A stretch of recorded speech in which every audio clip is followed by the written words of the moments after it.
Hello everyone, welcome to a new episode of Bellegarde. Goodbye. We'd like to welcome someone back to the cast. It's Midgeman. He's over here. Everyone say hello to Midgeman. Hi Midge. Welcome back. Hi Marge. Why are you in colour? Only slightly in colour. Only slightly in colour. It's because I'm special. I'm welcomed back because I bring you the world of Technicolor. Maybe. Is it the ASDF movie bit where they're all suddenly in colour? Everyone was black and white and they're all like Yeah. Just no colour for screaming. You should have just said, no, I have color because I believe. You just all don't believe enough. You just don't believe in colour. Well, when you come back here to the lollipop guild like I've been. Oh, and he lost his color. Yep, it's gone now. It's gone. He doesn't believe anymore. It's gone. It's gone. It's like the reverse giver. I've slurped it all up. I've been dragged back in time.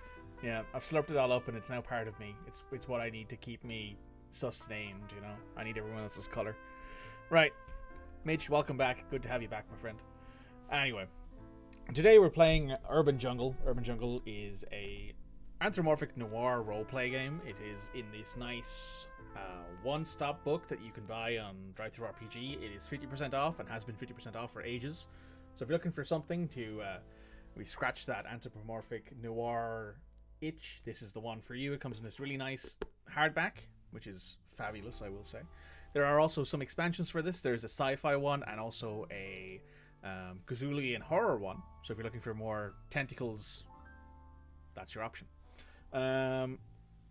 Otherwise, our music is brought to us by Epidemic Sound. So whatever you're listening to right now at home, folks, that is from Epidemic Sound. Also, for anyone here who has the requirements to maybe watch this in a different format, we do have podcasts. So you can find all of our shows in individual podcast channels. You can find them by searching the show's title. However, in this case, since this is a special, you can find it by searching the Component Cast Specials. For any other show, you can find our Dungeons & Dragons show, The Underground Chronicles, our Urban Jungle show, The Kroganites, our Swihunter show, The Great Schism, our Lantern show, It's Just Business, and our specials including Elite Dangerous Rivals on special, The Grease Regalias Remember special, The House of Time Midgeman special, The Path of Ghost special, on the Podbean, Player FM, Podchaser, Listen Us, Bloom Play App Podcast, Overcast, Podcast, Castro, Castbox, Podfriend, Podcast Addicts, Podcast Republics, and Good Pods apps. Shows released on YouTube and on the podcast channels at 12 noon GMT, Friday for Eleanor, Saturday for Lancer, and Sunday for the specials. Please remember to turn your auto downloader for your preferred app and be sure to leave a rating and review and share it with your friends who are equally as nerdy. And if you would please check out the links down below, you'll find our Patreon, you'll find our merch store, you'll find our YouTube channel, you'll find our Blue Sky, you'll find our IMDb, if you wouldn't mind going over there and leaving a review on any of the shows you've watched. It's a big help for us, of course. If you want to support us, you can do it here on Twitch by subscribing. You can do it on YouTube by subscribing. You can do it on Patreon, which is the best way to support us directly. Alternatively, with Christmas coming up soon, you can buy some merch. That's all available down below. Red is wearing some of it. I am wearing some of it. With this lovely Lancer hoodie. Represent. Oh, I got one here. I'm not wearing it, but the Avari hoodie. Oh, Roach has the Avari hoodie. Very nice. Looks fabulous. So yes, if you want to check those out, you can find them on.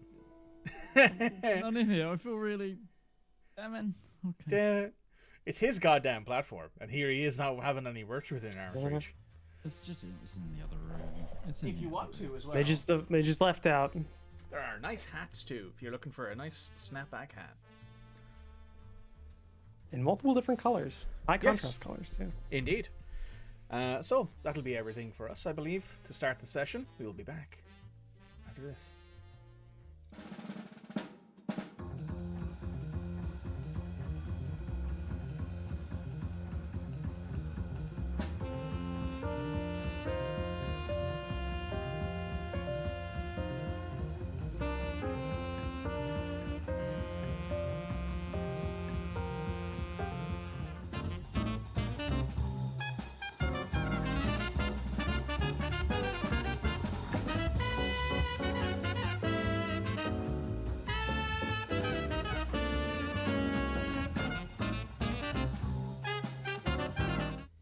We are back. Hello, folks.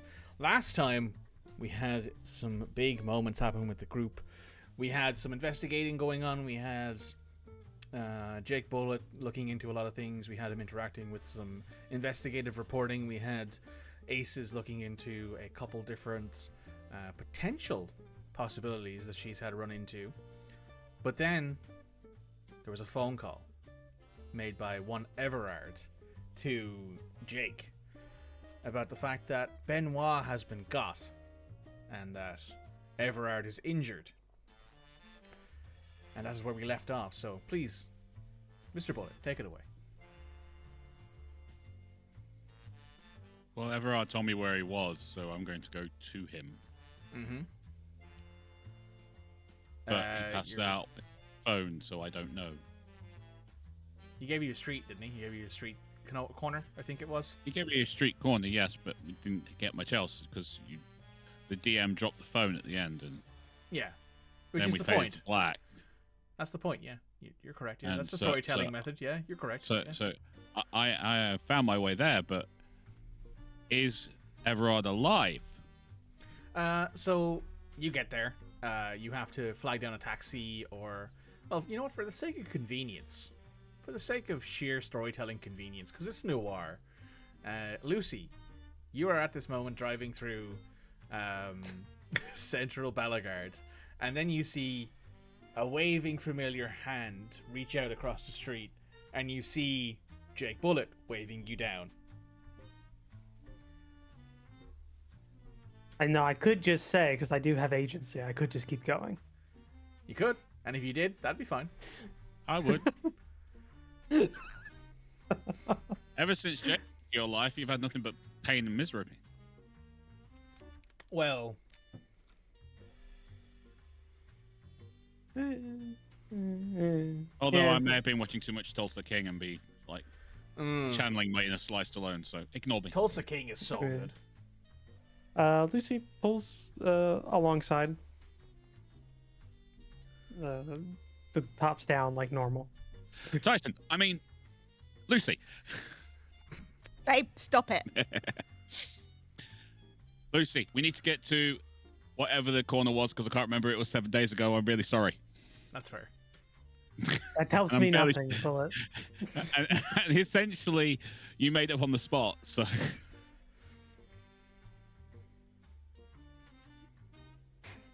It's true. It is true. I give the corner to Learning. Lucy and basically say we need to get there. Everard's been seriously hurt and Benoit's been kidnapped.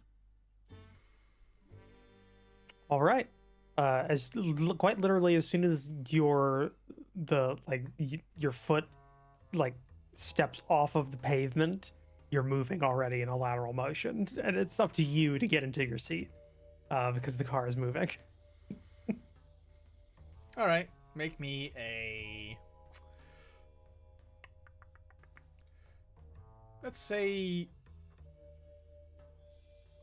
speed driving, and you can include your speed transport. You can include driving in that. Cool. Let's see how quickly you get to the poor croc. Yeah, let's see if my dice like me Behave. today. Yeah, let's see if they behave today, 'Cause shall so we? far, they've never done that. Okay, so Either burn transport's those a dice. D8. Yeah, transport's a D8. Speed is a D8. If I can find the D8. And then driving is a D12.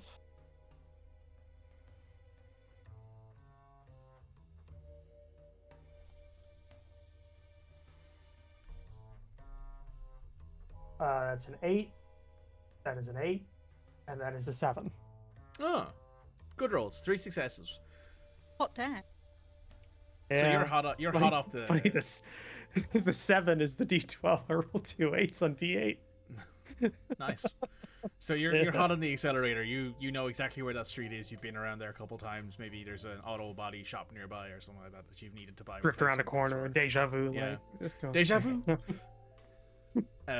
Or deja vu, but jazz. There's definitely that cover out there somewhere. Just Cowboy Bebop, isn't it? At that point, just love Yeah. jazz music. Just Cowboy Bebop plays. Yeah. So long, not Space Cowboy. So you get there quickly, with no one getting in the way when they see you. Well, they hear you before they see you, and people realize that that's moving a lot faster than. Wouldn't matter if they got in the way. Yeah, paced, just paced. But everyone. How low this thing is, they don't go under. They just get flown up. Shins shattered. Yep. So yeah, you move quickly through the streets, and you know exactly how to get there. You take a few shortcuts that you've learned about from both your friends locally and also some exploring you've done across town. You turn up at the corner of 11th and Row, and you see the payphone, which you know is the one that the phone was made from, because it's the only payphone on the street.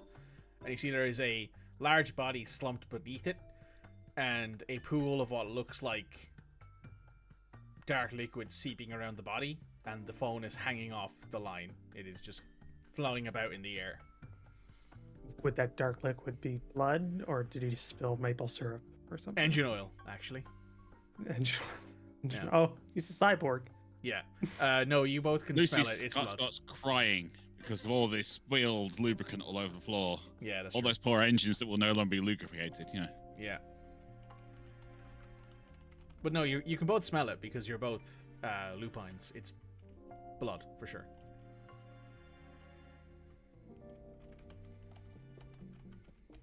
Okay, we'll get to the croc. Right, you hop out of the car. He's breathing as you roll him over onto his back. He's like, and you can see there is a big cut from just about below his left pec down to just above his hip. What looks like a knife maybe cut into him. A Bowie knife, maybe, given the size of that? Maybe. It's a clean cut. There's no jagged It's edges. not a Bowie knife. I'm just wondering, if someone was trying to skin him before they killed him this time. I mean, croc boots, right? Gotta love those alligator boots. Oh god, that's dark. It is dark. It's very dark. Yeah, we find out it was a crocodile that did it because he wanted to wear the skin of his enemy. Is there anything we can do to stem the bleeding?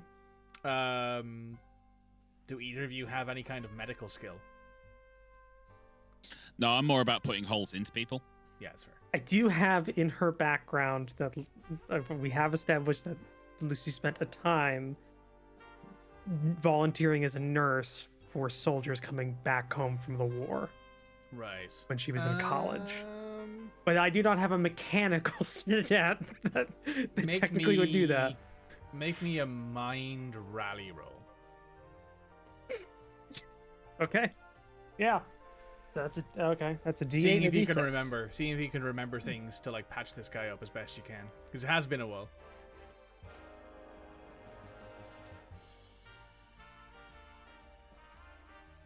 That's 2 ones. Does he die?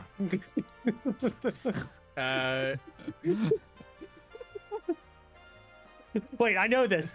We have to set something. Set bones. That's what. Yeah, you're actively just. Yeah, because that's going to stop the blood leaking out of him. You're actively just. Oh god, you're actively just like freaking out. I take a rag and stuff it into the wound, but it's Actually, it's just oiled. confuse the DM. Yes. You've actively set me off. I don't know what the fuck to do right now. The universe had to feel counterbalance for It's the 2 Lawrence all crits. over again. Yeah, it's Lars all over again.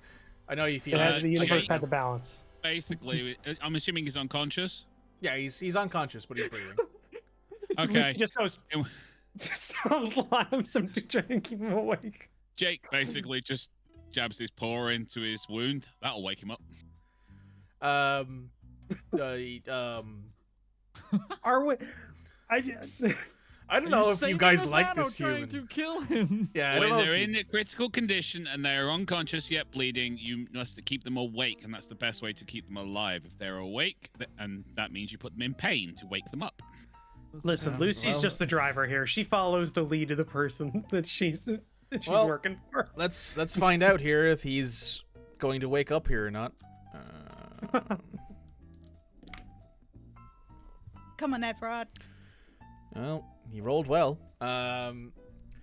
So you put the paw like hard onto the wound, and he goes and like catches a breath in his throat, and is like, oh, and then like nearly vomits from the pain, and goes, "What the fuck?"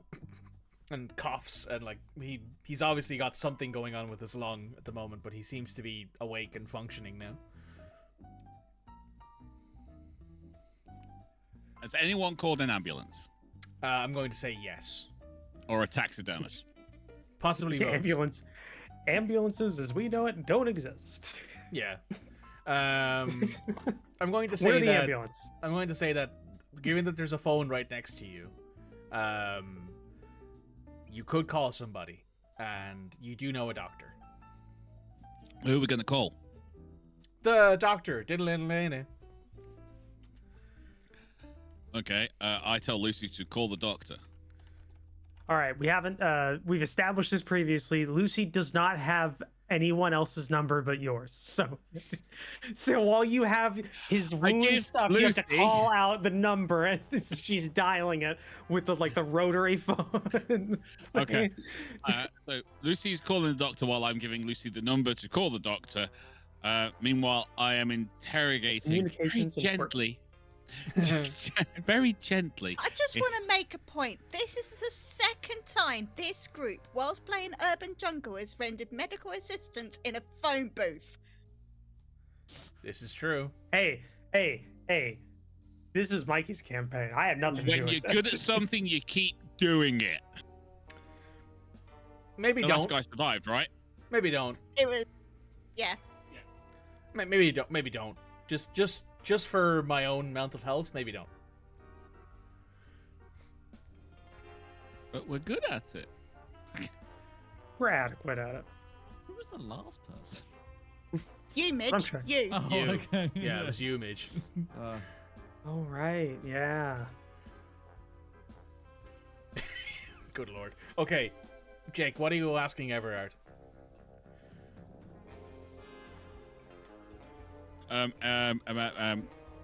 Who did this? Which way did they go? Where's Benoît? Okay, so who did this? He goes. This is just basically just peppering him with questions, because the more he's thinking, the less he's dying. Fair. So the first question was, who did this? He responds with, I don't know. I was attacked by someone exiting Benoit's office. I did not see them as I was busy trying not to bleed out. What was the next question? Which way did they go? Which way did they go? Okay. Let's see. Okay. Good on Everard. He's rolling well. He goes. Not really. He's giving us shit to work with so far. I mean, give me a minute here. Give me a fucking minute here, big man. He goes, I saw them heading down the street, and then they took a right on 12th, heading towards the docks.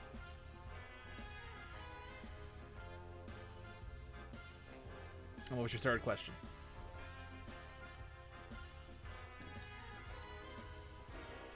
Where's Benoît? With the person I saw, I heard him yelling after me as he was being dragged away.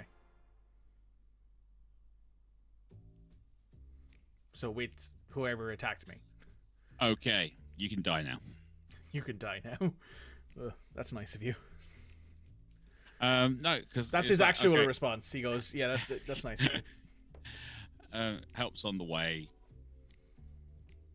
Yeah, the doc picks up the phone and is immediately out to you guys. He's there in less than 5 minutes. It takes a while. No, Dr. Jim Schultz, not the dentist. Not the dentist, the doctor, medical professional. Are they not the same thing? No. What do you mean a dentist can't set bone? I mean, probably could if they needed to in a situation. To be fair, as long as you're not Lucy, most people can. Yeah, true. So yeah, Everard's awake and bleeding, but he looks like he doesn't look like he's about to keel over. At least not right now. Okay, so the doctor's with Everard. Everard's in semi-competent hands. Scales. Because Schultz doesn't Yeah. have Still have hands. hands. So, you know. Yeah. He's a Occasionally, snake. we have to make sure the doctor isn't constricting around Everard. No, that's part of the Tourniquet. treatment. Tourniquet. It's a tourniquet. Tourniquet. Yeah. Tourniquet, yeah. It's one of the positives of being a doctor and being a snake is that you are your own tourniquet. Yeah, but you're not supposed to tourniquet the entire person. Be alright. Don't worry about it. Be alright. Don't worry about it. Fine. Well, if the doc's been taking care of Everard and there is more help on the way, i.e., someone calls the police. It's the sound of the police. Whoop, Whoop, whoop. Yep. I suggest I grab Lucy and we start making our way down towards 12th when they turn towards the dock, see if we can spot any clues. Sure. Both of you, if you feel like it, can make me a speed observation. With Streetwise. Yeah, sure. If both of you have it, you can both use Streetwise. Or I can use tracking. Tracking is for sure. Yeah, you can add that as well. No, I don't have Streetwise. I have Coward, Danger Sense, Wealth, Driving, Team Player, and Luck. Team player is a helpful one for this one. Yeah, though I am rolling a lot of dice. I got 2 d8s and a d6, so I might just roll this check for myself. Statistically, I think I have a higher chance. Well, if you succeed, you 4. can give Rival a D12. Rival just got 5 successes, so. Yeah, so I got 2 successes. Okay, A 1, 5, and a 7. nice. Oh, never mind. It was a target score of 0. It was actually 3 successes, and you got 2 successes, right? Roach? Me? Yeah. Yeah, I got 2. Yeah. 2. Cool. So, it's not hard to smell the blood. Even though you are still a little overwhelmed from all the blood that Everard had been spilling, you do notice that at the foot of the office doorway, there are 2 streaks of blood. One is obviously Everard. It's a big gout of blood that's going down the wall and into the cracks in the floor. The other one is dripping slowly along the walkway, and you can smell that as you walk along. You take a turn. There is more blood still along the ground, and then you see that there is a pause. There's a few more extra drops of blood on the floor where the people have stopped, and then there's a right turn into an alleyway. At which point you hear the whoop whoop or the flashing lights of a cop car approaching. Wave down the cops. They get out. It's not Genevieve. It's some random street cop you don't recognize. Okay, but I kind of explain to them the situation that we think the abductee or abductors, whatever, went down this alleyway and point out the streaks of blood and things. They immediately pull their pistols. Okay. After going with you. Lucy, are you coming with? Sure. She's got the hold-out shotgun. Just making sure. I don't know. The over under sawed-off shotgun. Yeah. Slap some double R in there. All right, and I am going to suggest we slowly make our way down there. Yeah, the cops will follow your lead. They know that you're doing. They obviously see that you know what you're doing, and both of these guys look relatively young.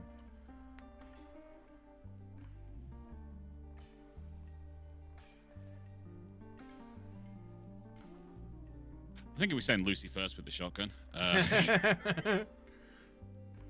No. Hey, how about you go first, Jake Bullet? Mr. PI. I was in charge of traffic control. My full name is worth more than money. than your net worth. So why she has 6 of them? Because they're very expensive names. Yeah. It's a very long name. You got to write a lot of things out, so it costs a lot of money, you know. It does have a dash in it. Yeah, at least one hyphen. Okay, so I make my way down the alleyway. Yeah, the two cops are following you. Cupboard and keeping my eyes open for any further clues and kind of ambushes or traps or tripwires or anything else that can happen in, you know, observation check on the door, perception check, sorry. No, you can see, well, you can more smell it than see it, but you can for sure tell that there are streaks of blood down this alleyway, and there are a few doors ahead of you. You can see that the streaks of blood kind of stop in the middle of the three, and then they head straight ahead into the front door. These look like warehouses.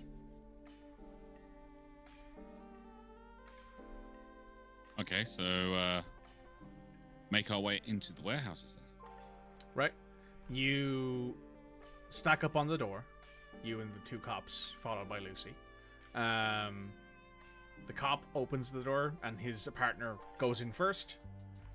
I assume you follow, and then he takes up the rear. The guy opens the door. The place is heavily stacked with boxes.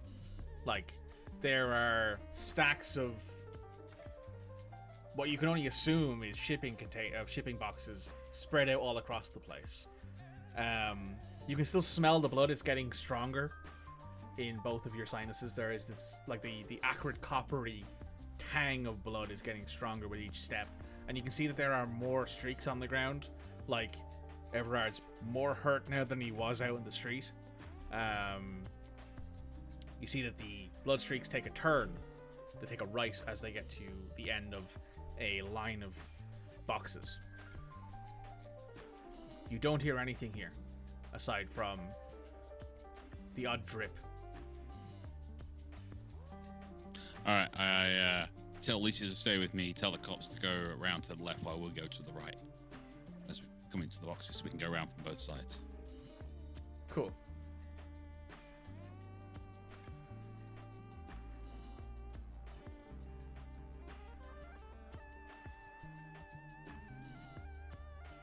Hey, Utari. Welcome.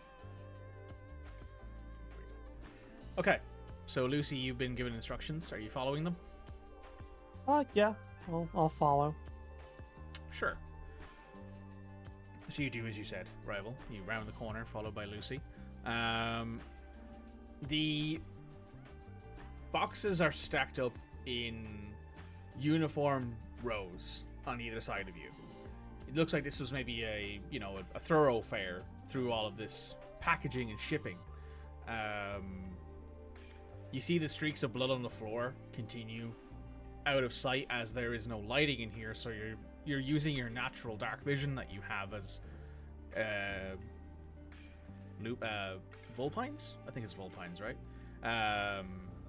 Lupines is a wolf, and a Vulpine is the fox. Right. As families of the... I'm using my lupine dark vision. You're using your Vulpine dark vision. Yeah. We're both canids. That's the closest. That's the closest. No, I am using my species. that is the closest. That's the closest like group that we can be grouped together in. Canids, because we all know I'm foxes now are just imagining that fantastic Mr. Fox scene where it's yeah, with the wolf and yeah, perfect. I know exactly what you're talking about, Midge. I get you. I'm there. That's us right now. So you can continue on. Your dark vision doesn't give you perfect vision in here, but it's better than no light at all.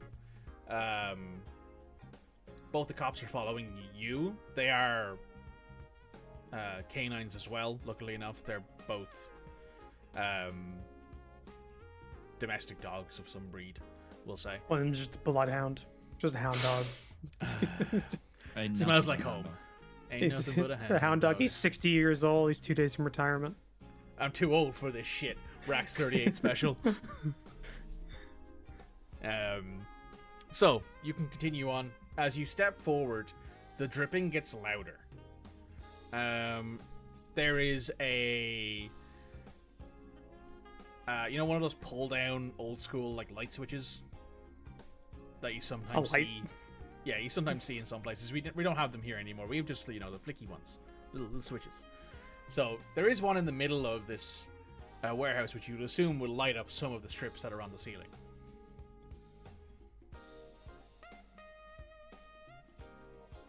I pulled the switch. You pull the switch and everything explodes, you both die. No. That would be really funny, but no. I haven't done that. I haven't decided to kill you both yet. You pull the switch and there's a burst of fluorescent light in the warehouse as these middle strips along the ceiling light up basically the warehousing around you. You can for sure see now, maybe 3 or 4, 5 rows down and over to the right, there is a rectangular area, and you see there is a chair placed there, which you can see the 4 legs, and there's someone's legs tied to the chair's legs, with blood dripping onto the floor. Dr. Schultz, you're currently patching up Everard. He's this big gash on his side from what you can only assume to be a short dagger of some kind, maybe a shorter sword, longer dagger kind of thing that looks like it sliced him open. Clean cut, easy to stitch back together. The thing you're most worried about, obviously, is the organs, so I want you to make me a mind academics with medicine roll, please.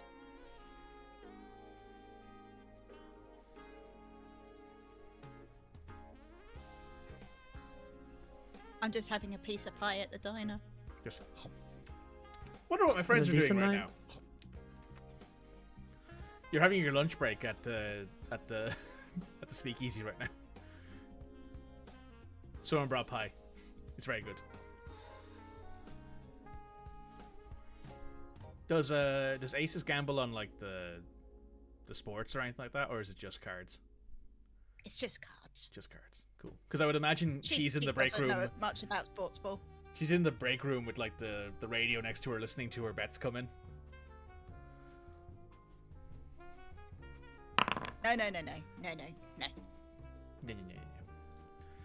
So you got 1 success and a tie. So you're patching him up pretty well, all things considered. The cut's very clean. There's no major damage to the internal organs. Lots of superficial damage to external skin and scale. Patching him up, it'll take time, but it won't be complex, essentially. It's a good stitch job. And given he's a crocodile, you need a particularly big needle for that. Lots of good sewing thread for that one. I can't hear you. Nope.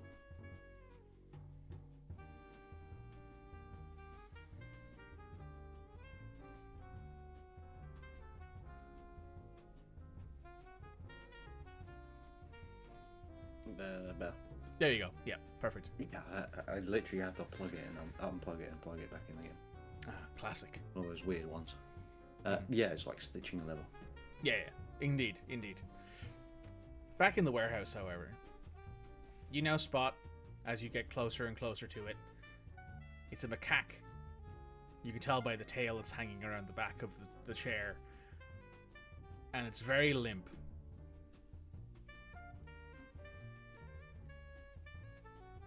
Oh dear.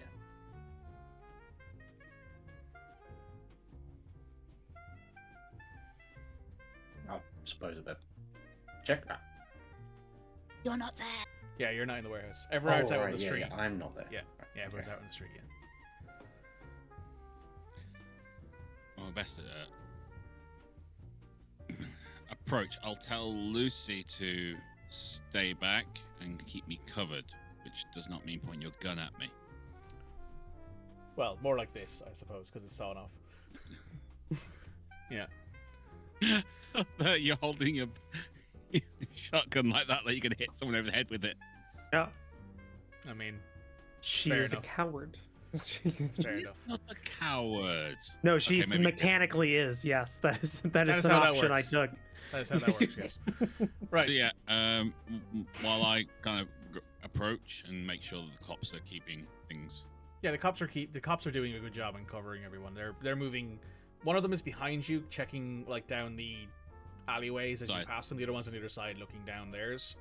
As you approach, the smell of blood it's almost too much for your nose. And then you round the boxes, and you see, tied to a wooden chair, it's Benoît,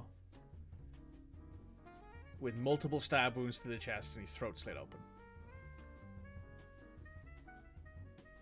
Oh, Benoît. Damn it. Midge won't get to say anything at all for this entire 3 hours. You can go home now, Midge. Thanks for showing up. Thanks, guys. Not like you even have to go far to go home. You can just walk out the door. I'll check for a pulse, breathing, anything. Nothing. He's not been dead long. He's still warm. The blood's still wet.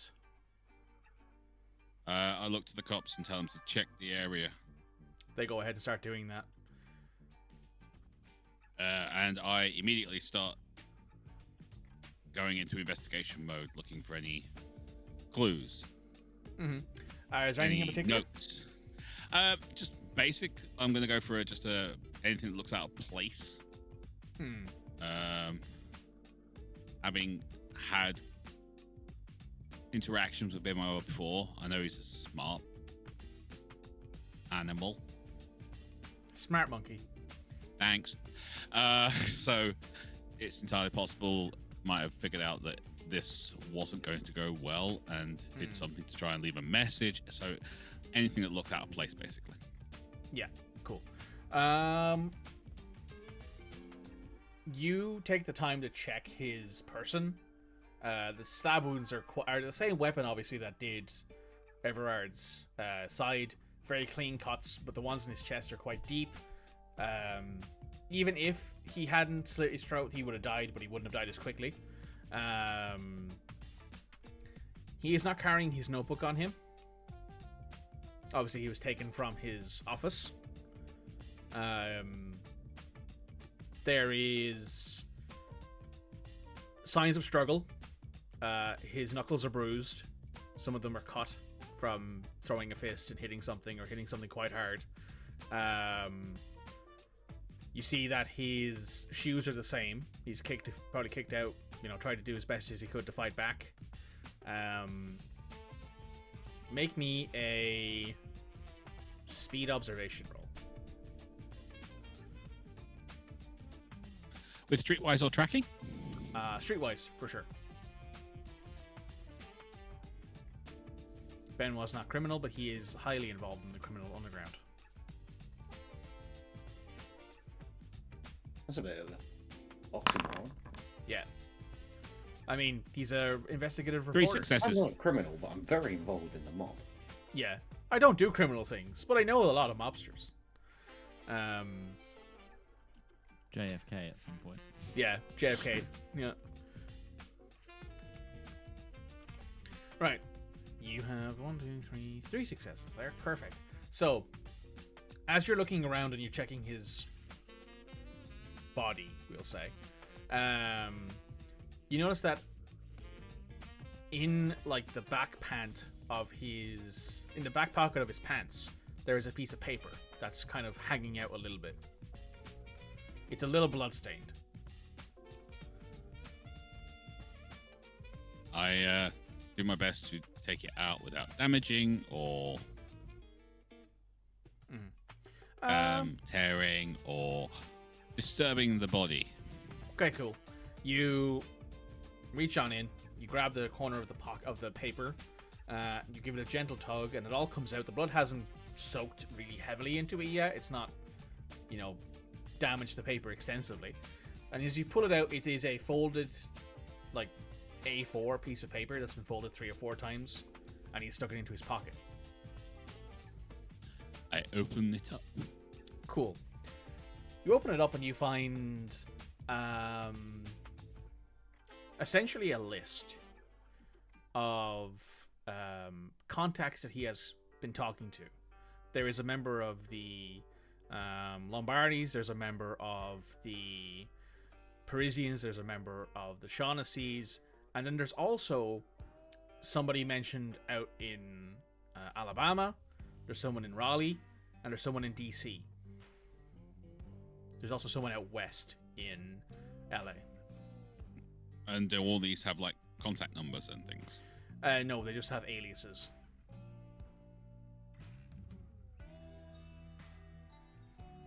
Interesting. Are they male or female names? It's a mix. And in a couple of cases, yes. Yep.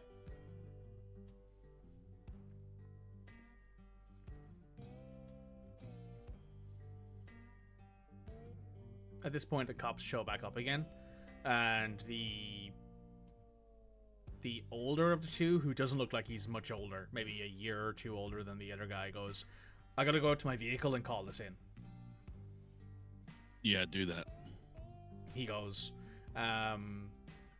Lucy, you're still standing there holding your bat shotgun, I suppose. The bat shotgun. Oh, that sounds amazing. If only Batman would kill people. He does, he just doesn't acknowledge it. Yeah. Brain damage isn't killing people. Well, there is that alternate universe where it's Thomas Wayne, his father, that became Batman, and that's he right, yeah. he kills a fuckload. He of kills people. everybody. He kills Red everybody. Hood also kills a lot of people, and briefly Red Hood he kills becomes Batman when Bruce dies briefly. Yeah, that's true. Red Hood is like one of the few... Comics are weird. Comics are very weird, but they're also awesome. After all, without So comics... yes, I'm standing there. You're standing there, the cop walks past you. He looks shook. He doesn't look like he expected to find this on his patrol today.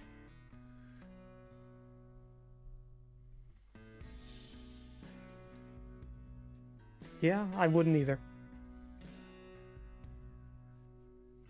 At this point, Doc, you've patched up Everard as best as you can. Someone has showed up in a car to bring Everard to a hospital, just in case he might need some further care that you can't provide out here on the street. He gives you a pat on the shoulder, says thanks, lets you know that he'll sort out any debt he has in the morning when he's not feeling like death, and is helped into the car and driven away, leaving you on the street. You do, at this point, still see the flashing lights of a police car down the street, though.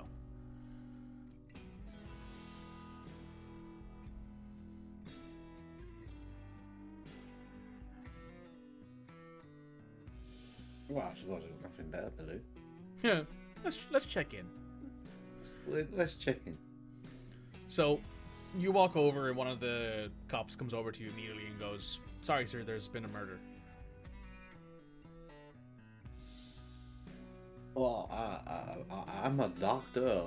I saw obviously the commotion going on, so I just wanted to see if I can assist in any way. One of the other cops from like a different patrol car goes, "Oh yeah, I know him. That's Dr. Schultz. Let him in. He'll help out." And the other cop goes, "Okay, follow my companion here, and he'll take you into the scene. Just don't make any mess." Much obliged. Back in the day with warrants and actual identification and he'll be all right. just Don't worry didn't about mean it. shit. Don't worry about it. You'll be fine. He's fine. Forensics won't exist for decades, so I Yeah, also don't give a exactly. shit. Yeah, they're like, fuck it, who Don't cares? kick things about, Yeah. It'll be fine. It'll be grand. Don't worry about it.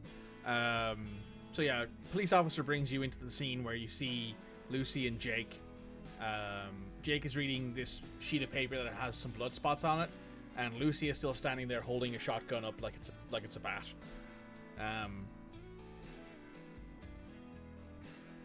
Well, now hold on a minute here. What happened?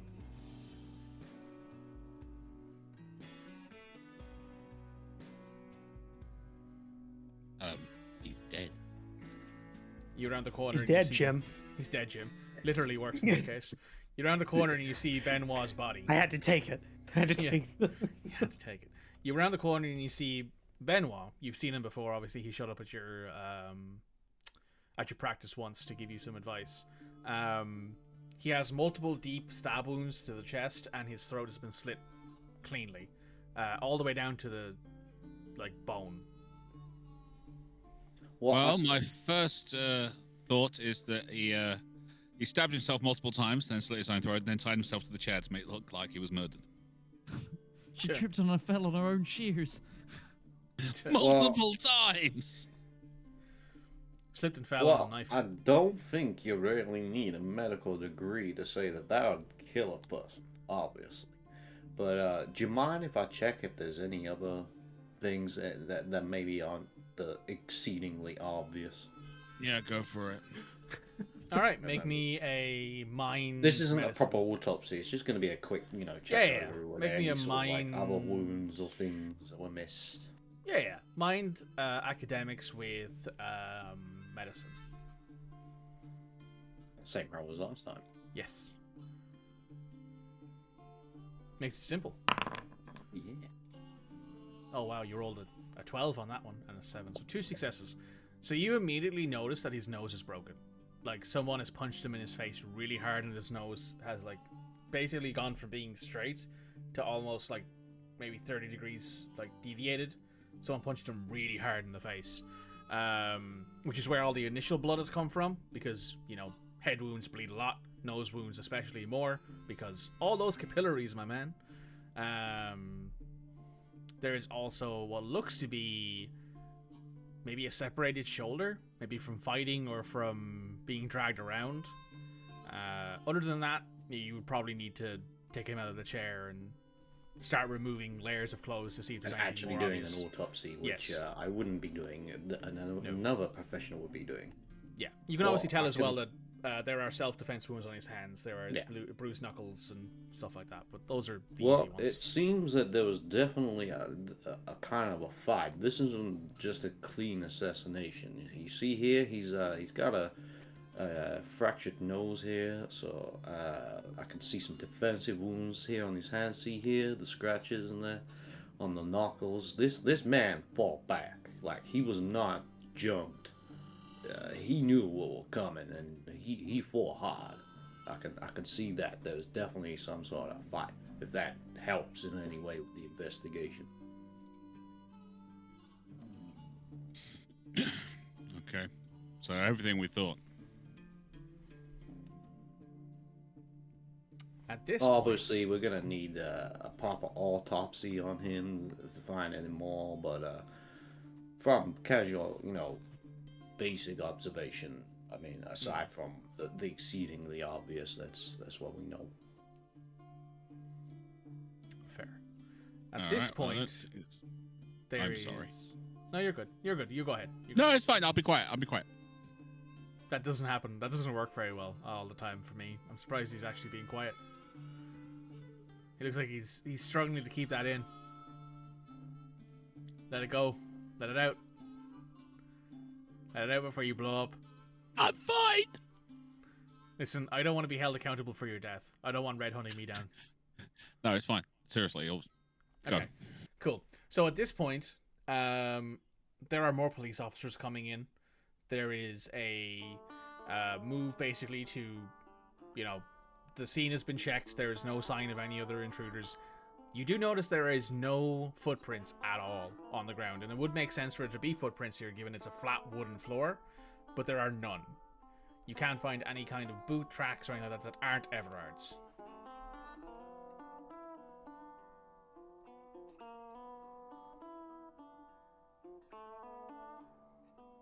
Wings.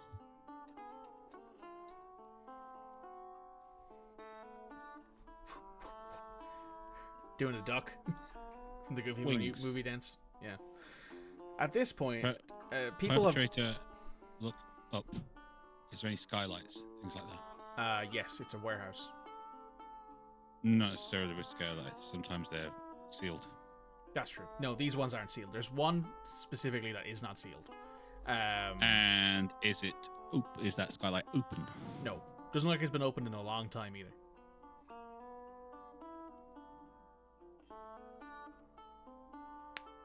Oops, sorry. That was my hand.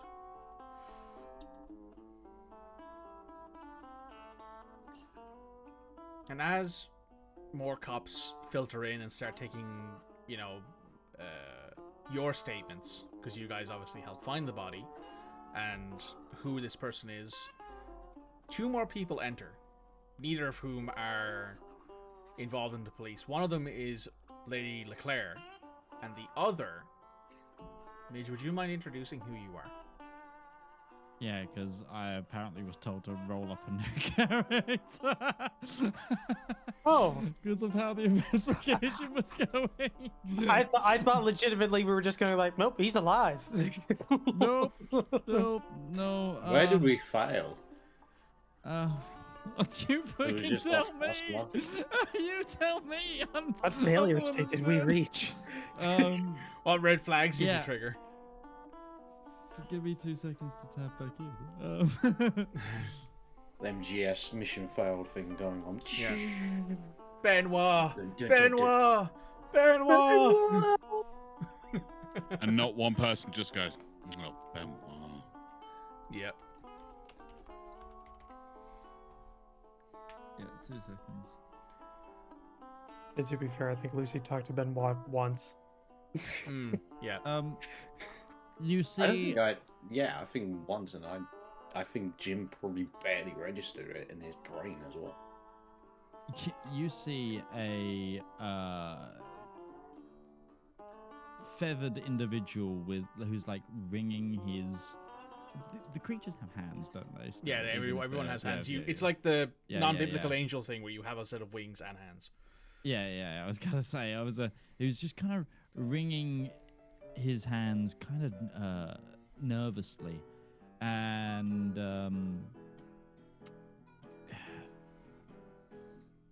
it just, you see like a subtle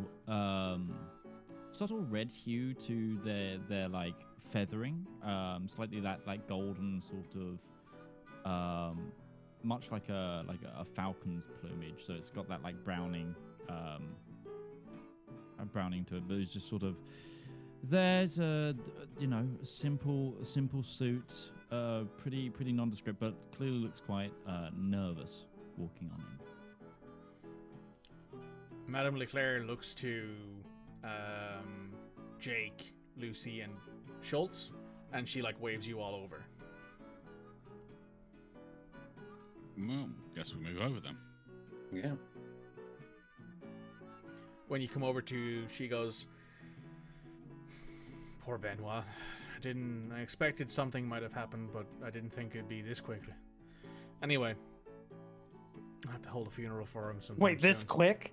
I knew he was gonna die, but I thought it was gonna be the third act. You know, if only Midge had turned up a week earlier. Just imagine somebody shows up to a murder scene. Well, I'm sorry he's dead. Well, anyway. Somebody just shows up to a murder scene, just goes like, well, that happened a lot quicker than I thought it was going to. I mean, there are their body just week at least. Their body just laying there in front of. And then the worst bit, turns to the person next to him and just goes, I owe you $20. Shit, I lost that bet. Listen, we all knew where this was going. Yeah. I mean, there was the eventuality that one of you would have been killed, and it just so happened it was unfortunately Benoît. It was unfortunately the Benoît. So someone was gonna die. Just who it was. And now we're playing Cluedo. I didn't realise that Midge was going through contract negotiations and he was on the losing side, so he had to kill off his character. I didn't know that was happening. That's happening, yep. Oh yeah, let's go. Can we get a better actor? Can we get Alex Jordan in here? Can we get the better Alex in here? Just replaced before I even get here. Yeah. Yeah. Tasha Yard, Midge. Just be like, hey, listen, you're the better Alex. We need you in here.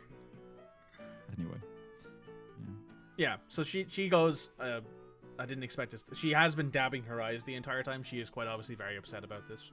And goes, this gentleman introduced himself to me today at the Amethyst Eye, and he said he should meet you guys. He's apparently a contact of Benoît's out west. Yeah. Me and Benoît, we met out in Cali one year, and I've been helping him out with some questions he's had recently, and when I realized what he was getting himself into, I came straight through. I ask what your name is. Lyndon. Is Lyndon's name on the list that I've just taken off Benoît? There's an alias there from out west. Hang on, I'll give you Is the this you? alias. 1 second. It is Just immediately Merminga. start putting the blame Mermanga. Sorry, on this Mermanga. character. Just stab. It's Mermanga is the alias that's been used. Is this you? Stabbed He just 27 times. just nod, just heavy nod. Damn shame. Benoît was a gifted writer. Yeah, I could bullshit with the best of them. Me and you were gonna have a sit down and a chat. Definitely was a writer. Anything I can do to help. At this point, the cops start shuffling you out as more people come in. There's someone to collect the body. They don't like force you out of like the cordoned off area of the street, but they do force you out at least from the alleyway into the streetway. At this point, Lady Sharoy goes, "Am I needed here, or can I head back? If there's any questions to ask, now would be the time before I have to go back and tell people what's happened here today." No, I think we've got enough to go on right now. Thanks. Okay, let me know if you need anything, and she'll start heading over to the like past the police blockade where there's a car waiting for her to take her away. No, so we need to go find somewhere to sit down and talk with a budgie. A budgie, a canary in a coal mine, if you would. There's plenty of dives around here. I know a good place where we naturally have, like, we're in with the staff. Ah, are you about to head to the Amethyst Eye? Yes. I just came from there. Hey, you're going back. So did I. And at this, No. I didn't say. I'm playing at your character, being like, I just came from there. yeah, I mean, and Couldn't come to my speakeasy, could you? No. Yes, we could come to your speakeasy if you want us to come to your speakeasy. Is it as nice as the Amethyst Eye? absolutely not. Absolutely not. Nope, nowhere near it. Yeah, well, then you know Lucy's vote. Is it fancy? No vote then. But for the benefits of the DM having everybody in one place for 5 seconds, That'd be nice. we Not all necessarily. walk in. I'm sorry, I we all didn't hear walk that. in, we all I'm walk sorry, in. what was that? That'd be Let me nice. finish. We all walk in and go, fuck, this place is a shithole. Amethyst Eye? Yeah, okay. Having all the, Just having all a the quick players in one wave. place? I don't, no, what? Wait, what? What is that? Why? I mean, Yeah. I just said it would be nice. I didn't say it was necessary. You know, I did try. You were all there for like 5 seconds. That's true. I In mean, the same listen, building. Listen, it's fine. Don't worry about it. It's fine. Don't worry about it. So, are you heading to the Amethyst Eye, or are you heading to... We'll go to the Amethyst Eye. We could go to where Lucky is, but Do we know where Lucky works? Yeah, you do. yes. Ace. Yeah, Okay. you know where Ace Ace. works. But the Amethyst Eye is, for want of a better way of putting it, a safer ground. Despite the fact someone died there. How much death did I fucking miss? 2. That was minimum. in the first. That was literally in Episode. the first episode. Yeah, that was like the first like hour and a half, I think, of the show Yeah. To be fair, Eye. there's only been 2 murders. that you know of. One of them was yours. Yeah, one of them was you. But other So than in that, the we're grand scheme of doing things, okay. you missed a fucking lot. Yeah. All indeed. that investigating I was doing on the side has been worth to get you guys information, and now I'm fucking dead. Monkey poked his nose and went too many places. It was bound to end up badly. You know, when you stick your tail in places, you're going to get it pulled. The problem is, Midge, you weren't one of the 3 wise monkeys. Because you talked a lot, you saw a lot, and you listened a lot. Yeah. You didn't speak no evil, hear no evil, or see no evil. Very funny. I thought it was funny. Yeah. Good job, Red. So, you all head back up to where Lucy's car is, Bucephalus, and I guess that's how you're going to get to the Amethyst Eye. You get if there. We're all getting in there, we are stretching we're starting to stretch the capacity. The scene. There's only 4 of you. I'm not there. Yeah, that's true. You wouldn't have factored. You're not that large. I was more talking about we had Bullet and the And bird. the doctor. The doctor. Well, the doctor's. Well, yeah, but yeah, we had the bird, which I'm assuming just Wingspan. flies. Yeah. Not a very big body, quite light, but man, that wingspan. Yeah, it's like when you see an owl wet. It's like they're 90% feather. Yeah, Like- yeah. Or when you see an owl run. Oh god, yeah. That's an interesting look. Got some long legs. Anyway. You head on back to the Amethyst Eye, and when you get there, Lady Shiroi is only just inside the door and is like, fuck it. I just drive. Yeah. She just goes, she just does fuck it, and just walks away up the stairwell. Everyone, it's a lot more somber in here than it has been, even well, aside from the fact that someone got shot here a week and a half ago now in game. It's about as somber now as it was then. There are people exchanging stories about Benoît. There's a few people who are drinking silently in a corner. There's no gambling going on right now. But does leave a lot of space for you guys to find somewhere to sit. All right, so why don't you give us the lowdown on what you and Benoît were talking about? What was Benoît looking into? So, I help with an outfit, and I help procure certain goods for certain individuals out west. Luxury items you can't always get everywhere. Need I go more? Every now and then, Benoît asks me for a little taste of what's on the inside, a little bit of information if I've heard anything. And, well, I'd heard something all right on some of the stuff he was looking into out here. There's a lot of whispers going on.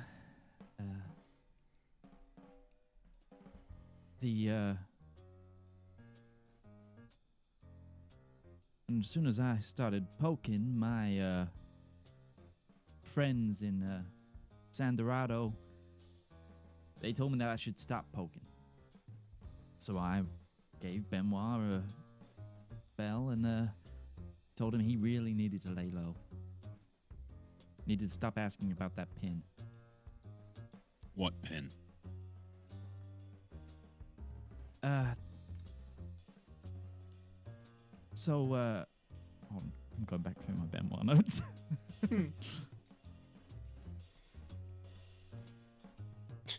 Produces the notebook covered in blood, as according to his notes here. I mean, hi. Just my character notes being read by my different character about what he might or may not know. Anyway, the sapphire ones found near one of the bodies. It's just so Utari get scared shitless. Lassa was behind Utari the entire time. I waved at her. No, Utari didn't even notice. That was funny.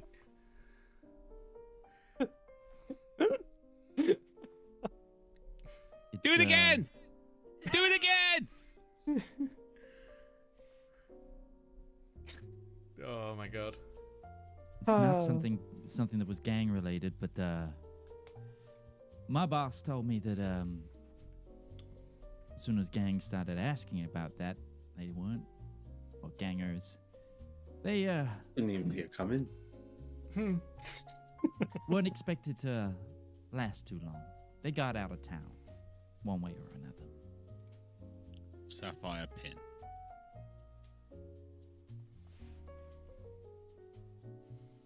At this point, there is a lived in tray of another drinks. At this point, there's a tray of drinks brought to you guys, and the bill is noted. The waiter says, "Don't worry about paying for any of this," and he puts down drinks. Wasn't going to. There's a whiskey for Jake. There is a nice cocktail for Lucy. There is a. He says, "Are you a cocktail or are you a whiskey man when you're at the Amethyst Eye, Schultz?" A bit of both, but since if a cocktail's on offer, he's damn well going to take it. You're getting an old fashioned. And there is. I mean, he's from a genteel family of Virginia, like you know. Yeah, of course. And what about Sinton? What did he order when he was here earlier? Lyndon. What did Lyndon order? Me. Yeah. Is that me? Yes. Yeah, Lyndon doesn't drink, so he's gonna have like a whatever cool offer they have. They have like Coke and I'll take water. I'll take a roller cola. Take a roller cola. Yeah. So there's a cola for you. Yeah. Yeah. He's very much. He doesn't get involved with the merchandise. You know. You can't get high on your own supply. Yeah. Fair enough. Yeah. Exactly. Jake puts the whiskey back on the tray and says, "Coffee black." Of course. And he I'll takes take the whiskey that. away. No, he doesn't. Yeah. Puts it into the cocktail. I'm the driver.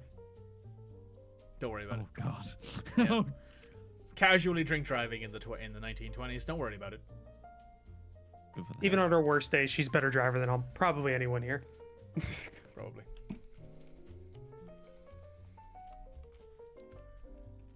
So yes, you guys are there and you have gotten your drinks. Continue. All right, so you mentioned a sapphire pin. Yeah. Benoît was asking about it. He found it near came into his possession. It was near one of the bodies. Does anyone know anything about a sapphire pin? You guys know nothing. Lyndon, however. Lyndon, you know that pin. You didn't see it because obviously you were asking about it. It was described to you. It is a lion head with the mane with a sapphire in the forehead of the lion. That's described to you. It is very well made. The pin itself is made of silver.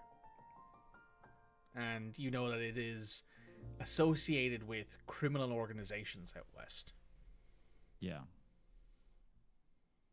But not the street gang level ones. We're talking like this is a syndicate level organ. Yeah, this is. Yeah. Yeah, it's a symbol of one of the syndicates out west.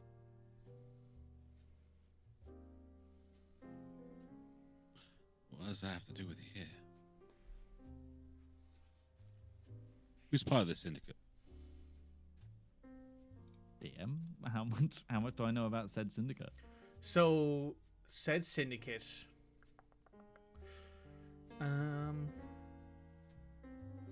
They have spread basically from Portland all the way down to nearly Mexico along the west coast.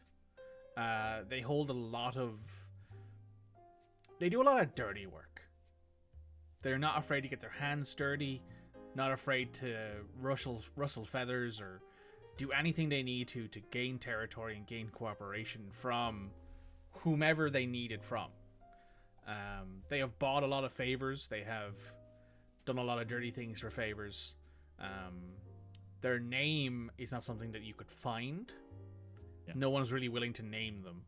But everything points to this syndicate being dangerous, and possibly the reason why they're out here is because of the other bit that you've remembered from Everard's notes that you were taking, is there is a movement sort of in the Great Lakes area that has begun to form in the criminal underground that's beginning to spread further east and southeast down the coast. And maybe the Syndicate's work is acting in its interest to try and stir up the local gangs.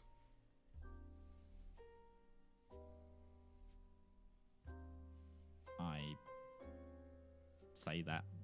I repeat. I try and I exposition that You parrot. Wrong bird, my friend. That's racist. It's a little racist, Mike. Speciesist. Speciesist. I apologize. Damn. However, the joke was funny. Fuck you. Way to ruffle my feathers. Right. This is getting terrible, even for a pun master like me. I like having you back, Midge. Thanks. You're welcome. They do a lot of wet work out west, and well, they're up in their game here because of their major movements up north. My associates don't really know I'm here. Me and Benoît go a ways back. I'm just checking in on him, and seems I'm too late. So you're saying it's a power play to move into the local underground industries? Everything that's passed my way is saying so. So why take out some low-level middlemen? Your guess is as good as mine. Start a war here, maybe it's easier to take over.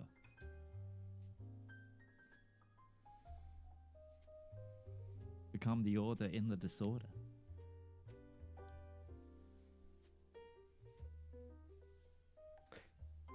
This character, you said from the west or the east? I'm from west. The west. Yeah. Okay. But it's a Brit doing an American accent, so... I was gonna say, you sound like you're from New out England. west. I live out west. I never said where I was born. Okay, that's true. Okay. Go Falcons.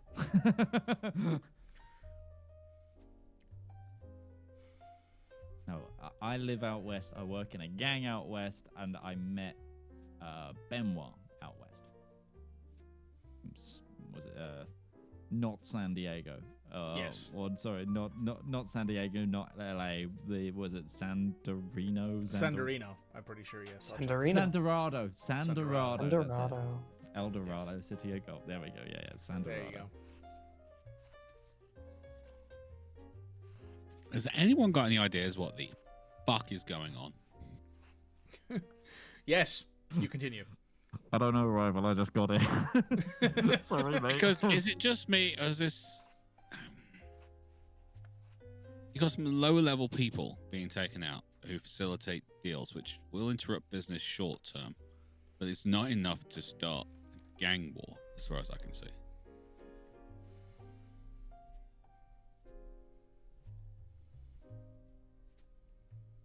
We need to figure out who the other people on that list are. Yeah. All right, so we show... I'm sorry, Budgie, I forgot your name. That's fine. My name is... Lyndon. Lyndon, yeah. Lyndon, do you know who any of the people on this list are?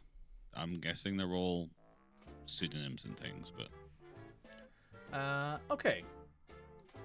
You want me to roll?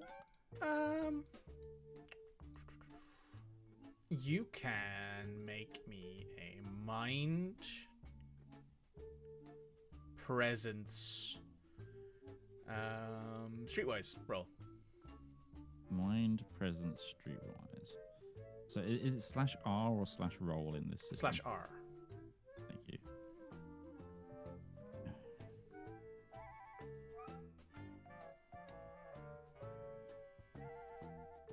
Mind. Sorry, can you go through those again? Mind, presence, and then streetwise if you have the gift. So for me, I believe that is just a mind roll. Oh no, you have Streetwise. Do I? Yeah, it's at the top of your list. It's in your third selection there. I see it there. It's evasion, observation, Streetwise is in there. So it's a D8, D12. Thank you. Oh, 2 successes. Okay, so there are a couple names that you recognize on that list that Benoît has talked to you about before.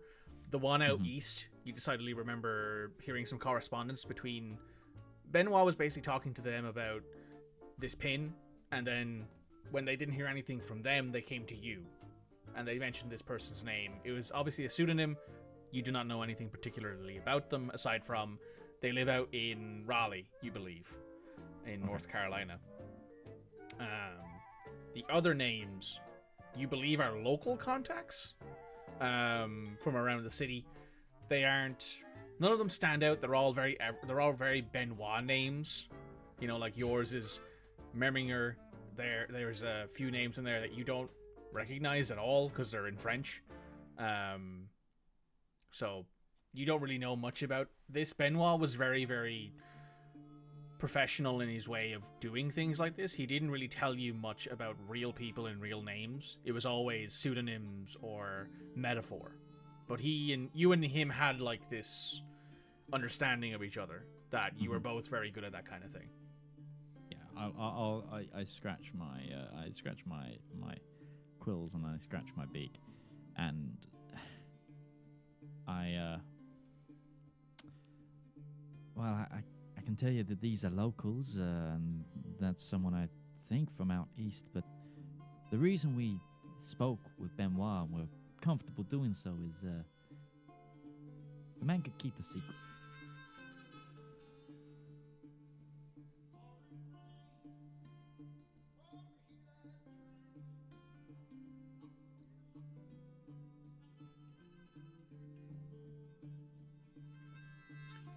But okay. Seriously, I am now at a loss there. We can't figure out who these people are. We can't talk to them. Well, it's about lunch. It's about break time. So I think that's perfect for us to take 10 minutes to talk to each other outside of character about what's next on the list. So, everybody, please, we're going to be taking 10 minutes. So please feel free to grab yourself something to drink, something to eat, go to the bathroom, do whatever you need to do. And we'll be right back after these short messages.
Hey, come here a minute. Do you need royalty-free music for your TTRPG content, whether that be a YouTube video, stream, TikTok, Instagram post? Don't worry, we've got you covered. My name's Alex. I've been a content creator for almost a decade now, and I've teamed up with my good friend Harry to produce 10 royalty-free songs for you to use in your content completely for free. We've tried to make a whole range of motifs with this album, covering happy music to sad music, to mystery music to combat music. And if this takes off, you know what? We might even make some more. So give the Elendor Chronicles soundtrack Volume 1 a shot. It's free to stream everywhere. And if you want the high quality downloads, you can come over to our Patreon and download them, or you can contact me directly at tabletop@themidgemansworld.co.uk as a creator, and I'll just give it to you for free. That's it, there's no catch. And just to prove it, we've also given you guys a user license agreement to prove that you have the complete perpetual rights to use this content. So enjoy. and good luck on your next adventure.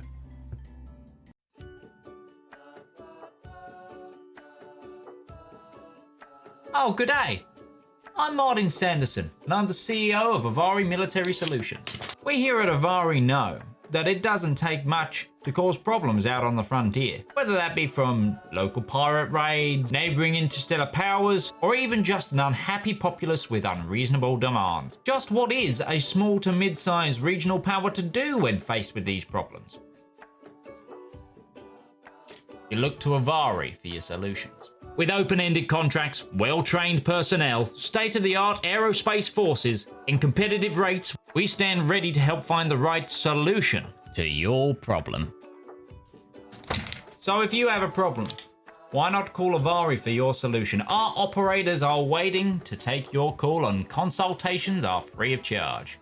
Avari Military Solutions, a solution for your problem. Avari Military Solutions is not licensed to operate within the Kark and Dre Baronies, the Andes Corps, or any Class A combat zones. AMS is a subsidiary of Omni Radiance Holdings, a family company.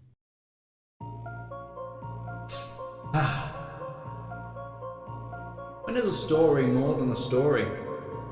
When a tale is more than words on paper? When is an ad more than the script it's written on?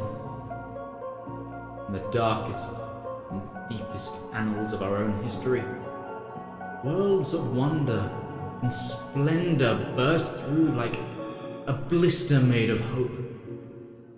From the brain that's wrestled and riddled with madness, a radiant pustule. Writing, art, that's storytelling. That is the true lust of life.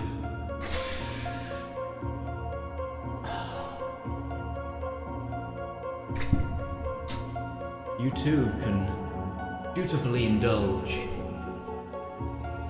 in art. Like fans of the greats. Shakespeare, King, Tolkien, Seuss, Mercer. You too can indulge through Twitch Prime. Get an extended access to a wealth of knowledge with a simple click, an emotion so small that it could endlessly amount possibilities. Embrace those feelings. Support art. Support the component cast.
And we're back. Please continue your conversation. All right. So we've got nothing so far, apart from this possible syndicate trying to. We need more information. And the cops are going to be all over at Benoit's office, at least for the rest of tonight. So, where I see it, we can all pile into Lucy's car. Yes, I'm aware that's taking our lives into our own hands. And Question. Yeah. For me? Yeah, go ahead. As a fair doctor, I know I've only been in the area 6 months, but is there any highfalutin senior public officials Jim Schultz might be able to schmooze into to get us access to that office?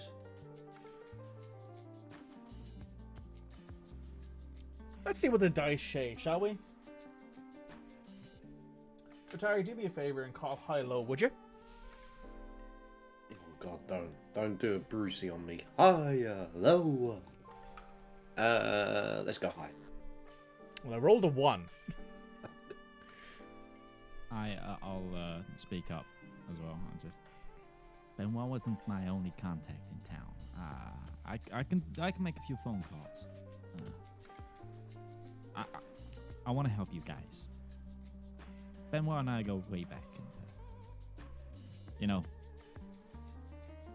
it sucks what happens to me. Be nice to make it right, all right, fair enough. Let's go Benoit's apartment. We can find out where that is. Shouldn't take too much. You do know that the lady of the madame of the current establishment you're in knew Benoit quite well. Yeah, So- that's why I say it wouldn't take too long to find out where it is. Indeed. Do you want to go find her? Also, your coffee's would. arrived. About fucking time. It arrived during the break. I ordered this 20 minutes ago in real time. You did, yeah. Listen, the coffee machine was turned off. We stopped making espresso martinis like 10 minutes ago. They taste disgusting.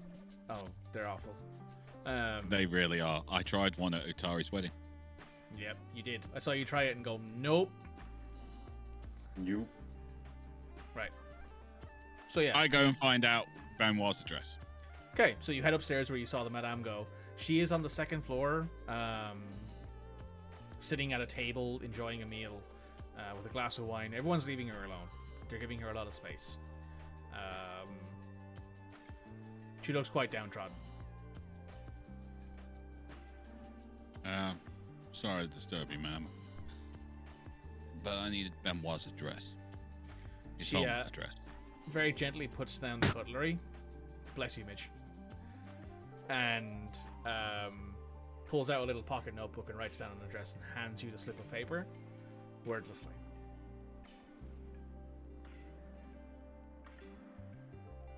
Thank you very much. I'll do my best to find out who did this. Just get the bastard.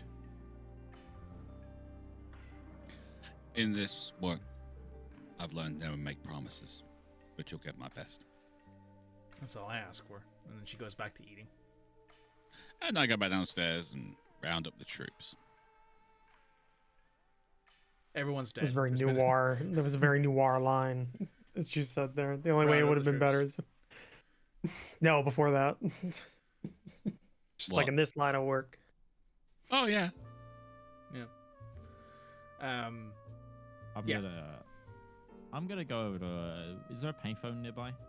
Yeah, there's a payphone mounted to one of the walls. Okay, I'm gonna go make a few calls. Sure. Anyone in particular, or do you need me to? I'm gonna see if I can reach out to one of my associates in town. See if they would see if anyone's heard anything else recently. Basically, I'm gonna see if I can reach out to any of the bootleggers. Because that's my in, shall we say? That's your port of call. Yes. Um, No. We stopped trading port last year. It's not in. Right That's now. true. Yeah. Port's a very it's a very specific beverage. Wrong time of year for don't know. I was about to say rugby, but that's a European thing. I was going to say, when do Americans drink port? Don't know. Whatever they want to, I guess, because they're American. Yeah, I'm going to let you do that. So while Bullet has gone upstairs, Lyndon stepped away to go make a few phone calls. That leaves the doctor and Lucy at the table.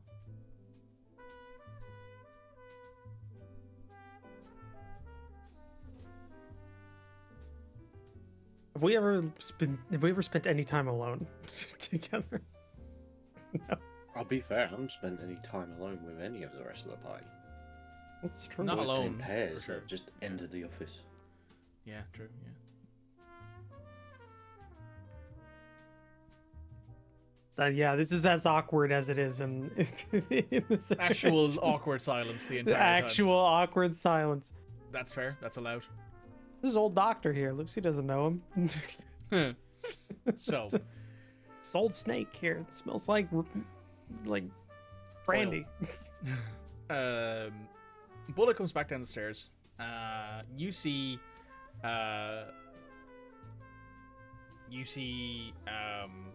Lucy and Schultz at the table.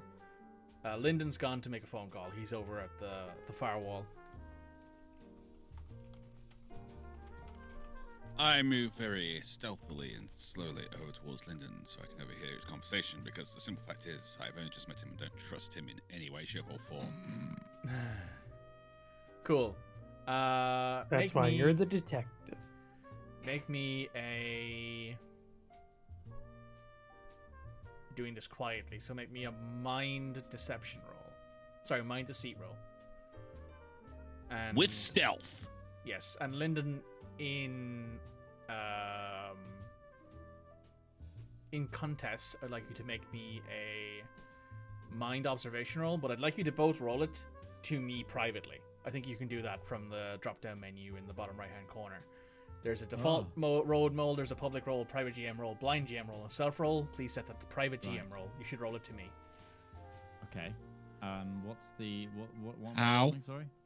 So just so- above where the dice input is, there is written there public roll. If you click the drop down menu, there's a private GM roll. Private option. GM roll. Yes. And your roll, Midge, is mind observation. Yes. These have gone really well for Midge historically. Historically. Except when he's been shanked. Yeah. No, he's never rolled a decent mind orbs in his life. Maybe this card will be different. Just be thankful he's not doing religion. Yeah, that's true. Yeah. I fucking hate religion Quite, check. Jam, question. Do I get all of those dice Yes. listed at the bottom? Okay. So you get every dice listed for the skill. Right, cool. That's an ominous question. Sorry, I don't remember the system. Okay. So I need medical checks. I'll just get to roll Oh, wow. a fistful of dice. just okay, so the way that the Fucking system them works up, here, GM. indeed. So the way the system works here is that Midge actually wins this barely. It's close, but Midge wins it. Okay. Midge won by 1. Jesus Christ. 1 digit. So good on you, Midge. You are standing there making a phone call to one of your local contacts. We'll call them. Give them a code name. Any code name you want. Give an Any alias. code name I want. Yeah. Slim Jim. You're talking to Slim Jim over the phone. Yep.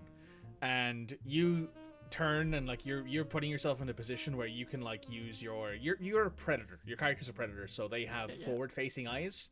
They don't have that whole 340 degree vision. But you're a bird of prey. But you're very aware of the fact that you're standing on wooden floorboards. Mm-hmm. And there's a slight dip in them. And that's when you look over your shoulder and you see approaching you is Bullet.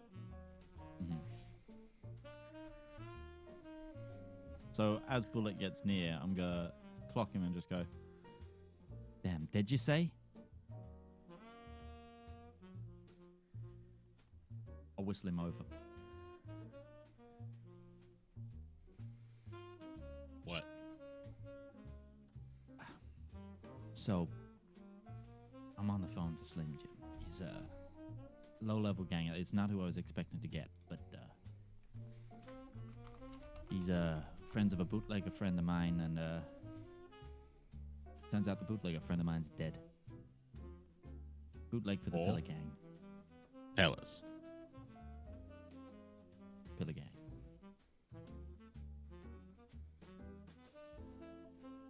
Apparently yesterday morning.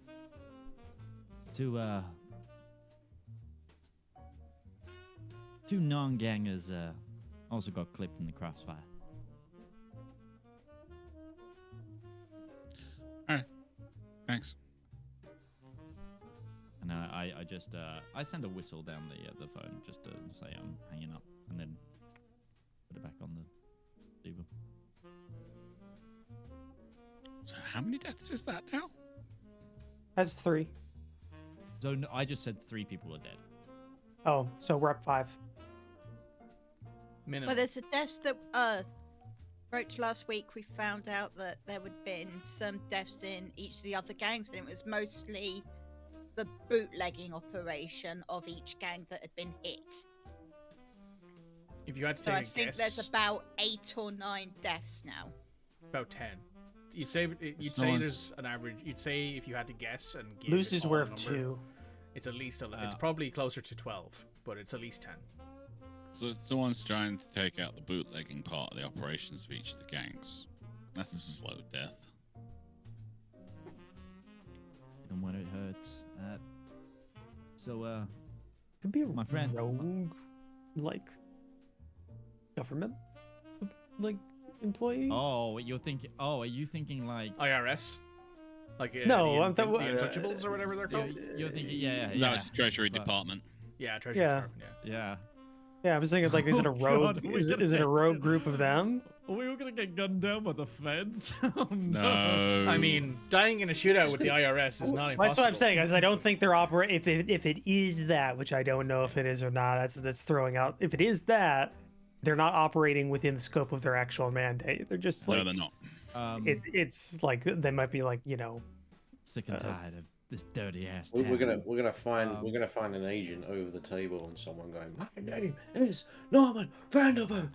I That's my agent. The numbers, Norm.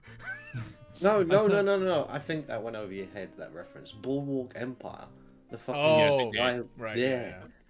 I got you. He's over the top I of know. Al Yeah, Capone, and I'm he's here with screaming you. at him. Sorry. I also turned to Bullet and goes, and considering this one happened yesterday, the cops are probably getting close to being done with the crime scene if we wanted to go take a look. They would have been done with the crime scene an hour after they got there. But even As long as it took the coroner to pick up the body. There was probably a Maybe patrolman take photos of the scene, maybe and that was there it. for a day. If they could find a camera that they could, like, you know, or somebody to pay That's to not take the Prince. photos.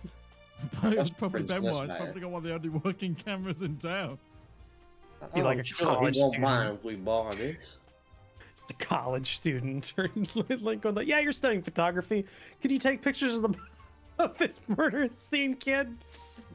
We'll pay you $10. No one questions it was when the kid asked if he can make copies. Is anyone else's Utari screen gone green? Yes. Yes. Yeah. Oh no. Oh, thank God. But anyway, that's I let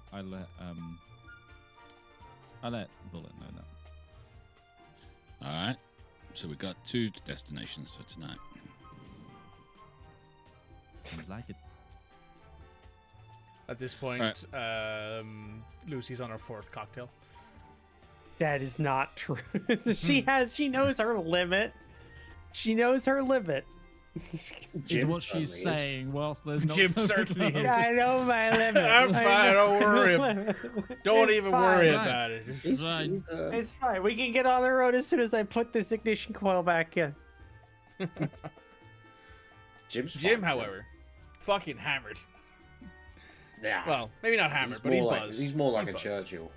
Yeah, he's constantly You've buzzed. seen how much that man drank. Oh, A it's lack fucking of ridiculous. booze is a problem. Yeah. Yeah, he actually made bad decisions while not drinking because his alcohol blood level went too high. Yeah. There was a man that probably needed to drink more. It was Winston Churchill. I don't know. I've heard recordings of him talk like not speech, like not speechifying. He sounds like he's totally out of it anytime he's not like making a speech. Yeah. Urban legend is when they did blackouts in London, what he did was he just like pricked his finger and he could burn oil off his finger. The dice game? Dice game. No, it's something Red says that it actually works. Yeah, you don't get to say that, Mitch. Cool. So Red, say it. Say it. Sorry, what? So, Yeah, it's like the joke's gone now. Yeah, so we need to go and visit 2 places.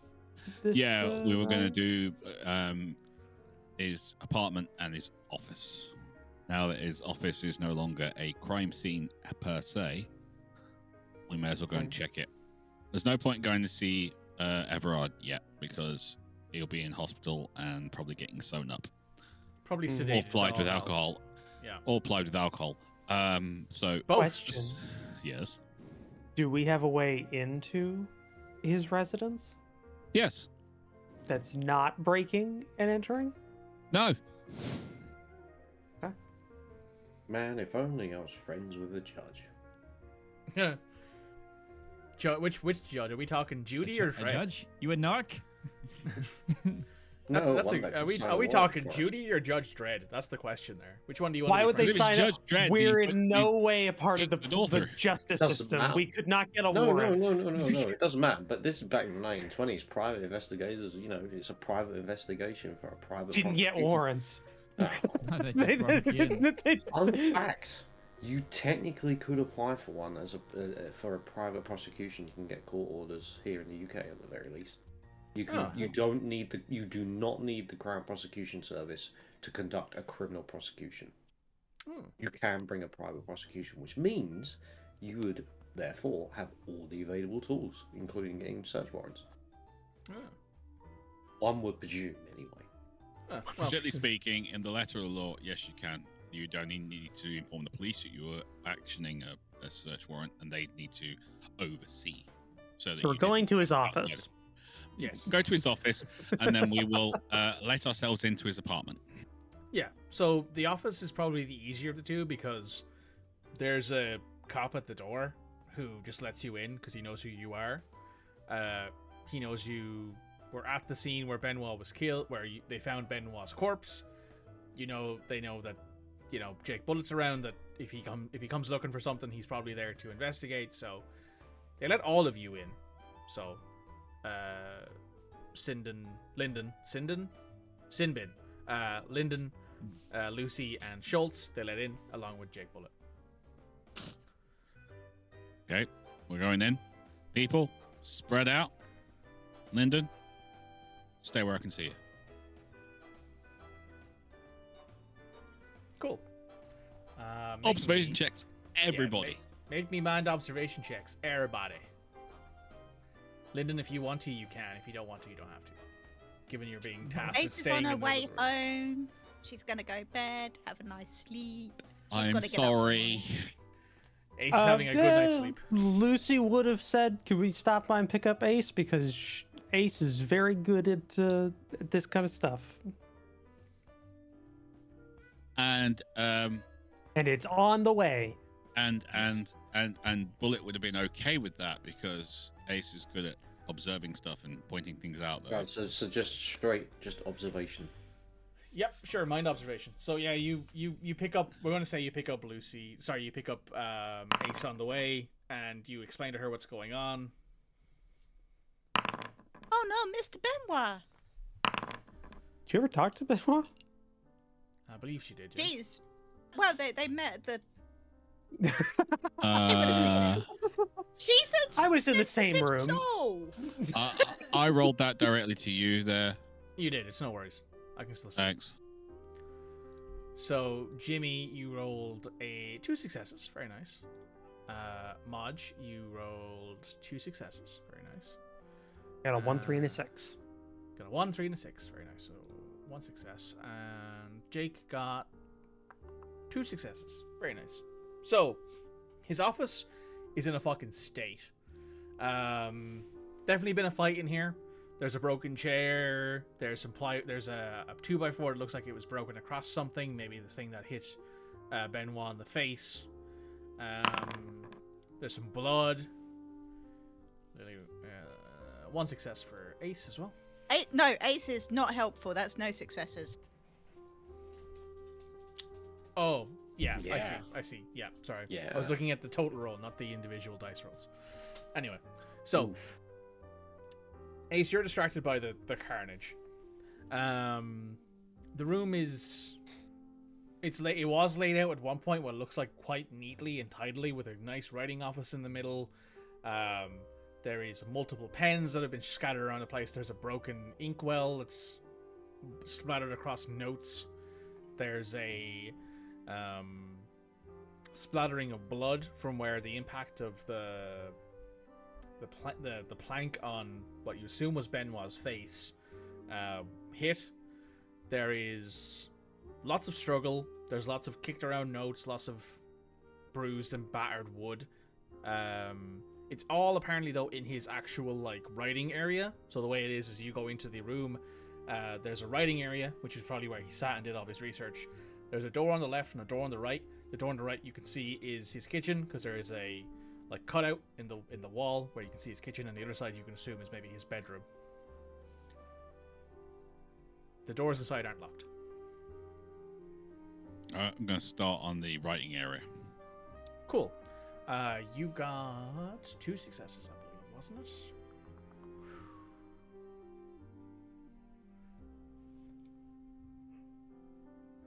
Indeed it was. So, you start checking out the writing area looking for anything that maybe was recent. There are a lot of envelopes with partially written letters. You do notice that one of the names at the top of the letter is one of the aliases. It's the one out east that Lyndon pointed out to you. I will start reading it. The contents of that letter is primarily about the pin and Lyndon's reaction to it. Largely using Lyndon's code name, some Mermanga. It is basically a case of Mermanga reacted really poorly to this. Is it something that you can confirm for me out east, or is it a case of it's all out west? Worried that this might be something to keep the guys here appraised of in case something goes badly. There are some actions that I believe would help, but I don't know if getting myself killed will be for the best. And that's where the letter ends. He hasn't finished it. Never will at this point. One or two of the other letters look like they're to family or maybe a friend. None of them use code names. I'm going to look for a safe. Cool. All of there's only 2 drawers in the desk. Both of them are open. Both of them contain writing implements, so pens, an extra ink cartridge, some paper, some envelopes, some stamps, the usual kind of stuff that you'd expect. There isn't a safe in this room. Lyndon, where are you looking? I can't go too far from Bullet because I want him to stop threatening to throw me over a building. So I will be just kind of covering similar areas, but I want to look like specifically like on the floor, under the desk. Is there like anything that's been dropped? Anything that's like, anything to say that maybe the killer's been here? You rolled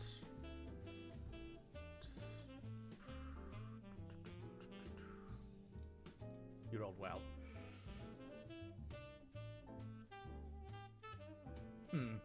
There is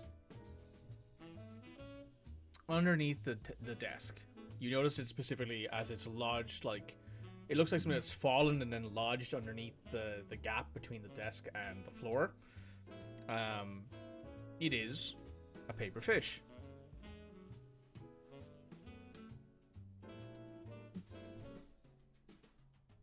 I'm sure the party know what that means, but my character does not.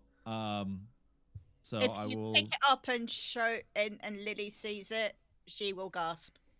Yeah, I go down and go, huh? What?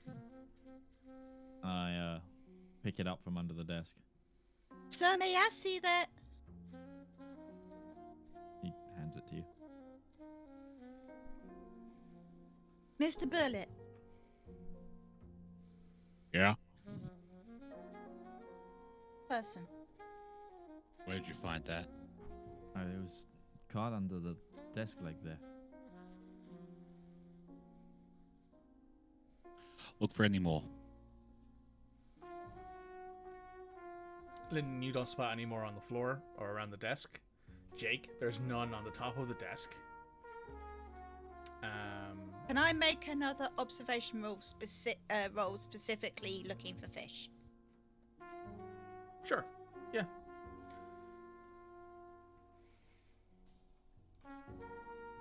I take it this is of some significance? We think this is the calling card of the person doing all this. I see. Have you found them everywhere then? Oh, 3 successes. First, Mr. Bullet, his contacts in the police department know something of it. They've appeared at pretty much all the murders attached to the case we're on. It's a very Bellegarde thing. It's a we use them for April Fool's jokes. This is no joke.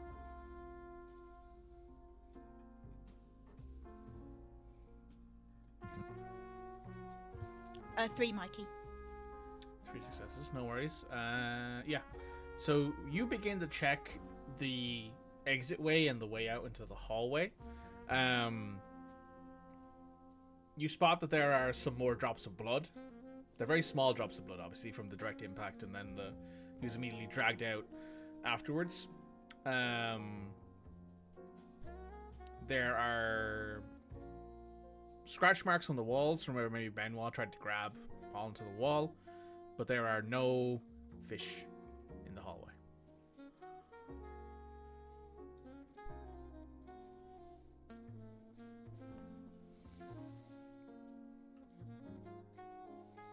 Nothing more, Mr. Bullet.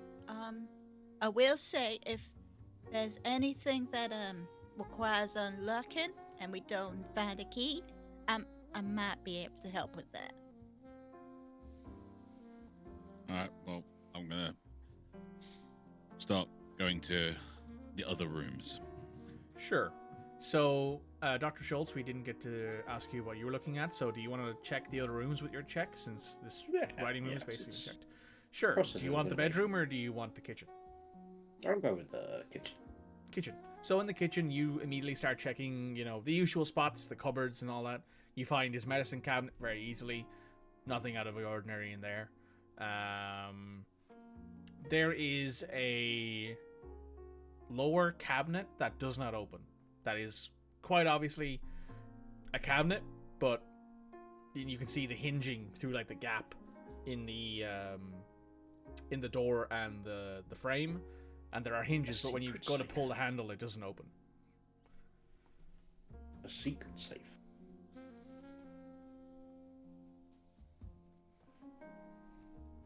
I don't think I'd have the skill set to open it, but I'll certainly, Mr. Bullet, I think I find myself here, a bit of a false cabinet.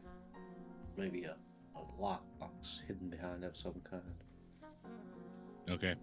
Lucky. My name's Ace, sir. Yeah, but you're lucky. No, I'm not.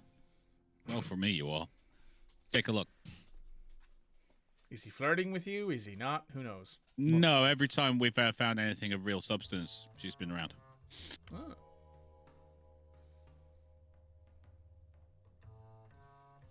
All right. One moment. Hat pins out of her hat and hair and fur, and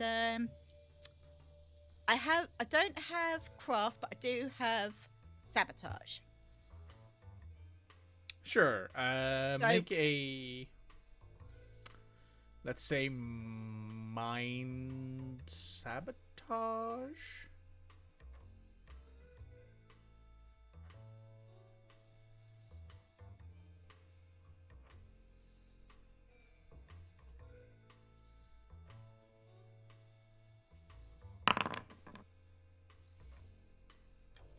One success. One success. So this is a very common methodology of keeping a safe in a building in Bellegarde. Essentially, it is a falsified cabinet door that, instead of just having, you know, a handle you pull on, no one would think twice to look at it. It actually has a panel that you slide over using the handle as the lever. So you would slide the handle over and it would reveal a key that you can, an actual key, like a lock. Sorry, what the fuck am I? Help. A lock that you would open with a key. A keyhole. A keyhole. Thank you, Midge. Mikey Brain's saying no.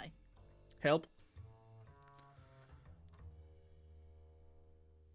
There's one success. Open it.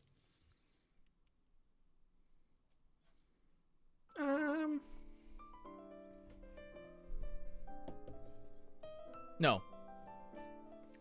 Shit.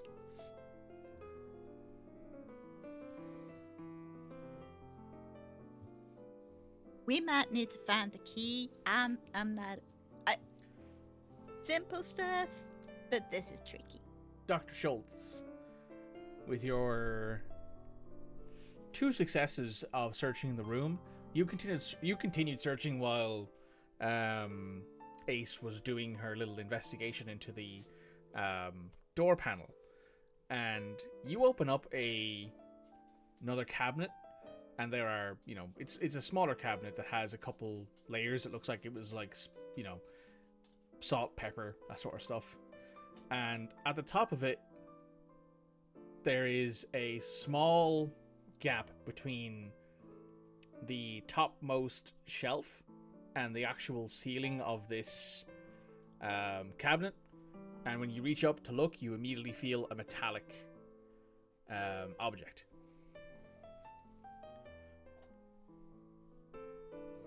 Can I pull this object out and inspect it?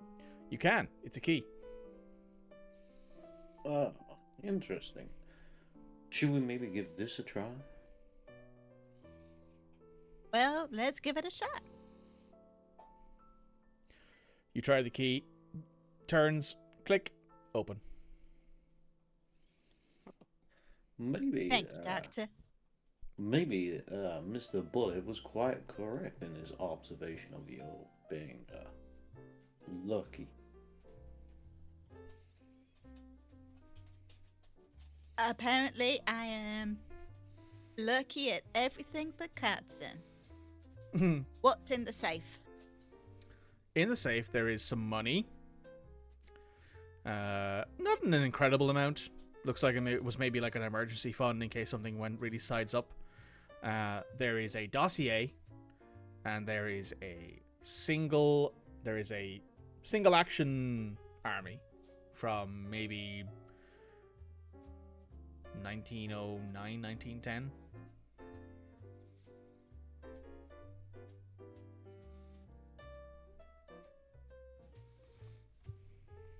Well, I'll take the dossier.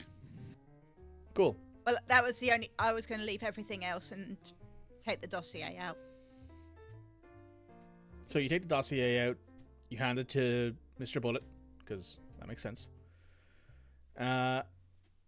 Jake, this dossier contains essentially every single source that Benoît has ever had. There's a little note. When you open it up, there's a note that's sort of stuck to the front page and going, if you found this, I'm probably dead. Good luck. And the rest of it is like, you know, translations of aliases. You find Lyndon's in there very quickly. Memiar Lyndon Cesari, born blank, works in Cali for blank, has X contacts that help me out, that sort of thing. It's very like short and concise dossiers of people who have helped him and who continued to help him up until recently. So basically, it's the code book we need to figure out who the other people are. Mm-hmm. I pull out the blood-stained piece of paper that we got from Benoît, clear a space on his desk, and start figuring out who's who and what's what. If you allow her, Lily will help. I'll allow her.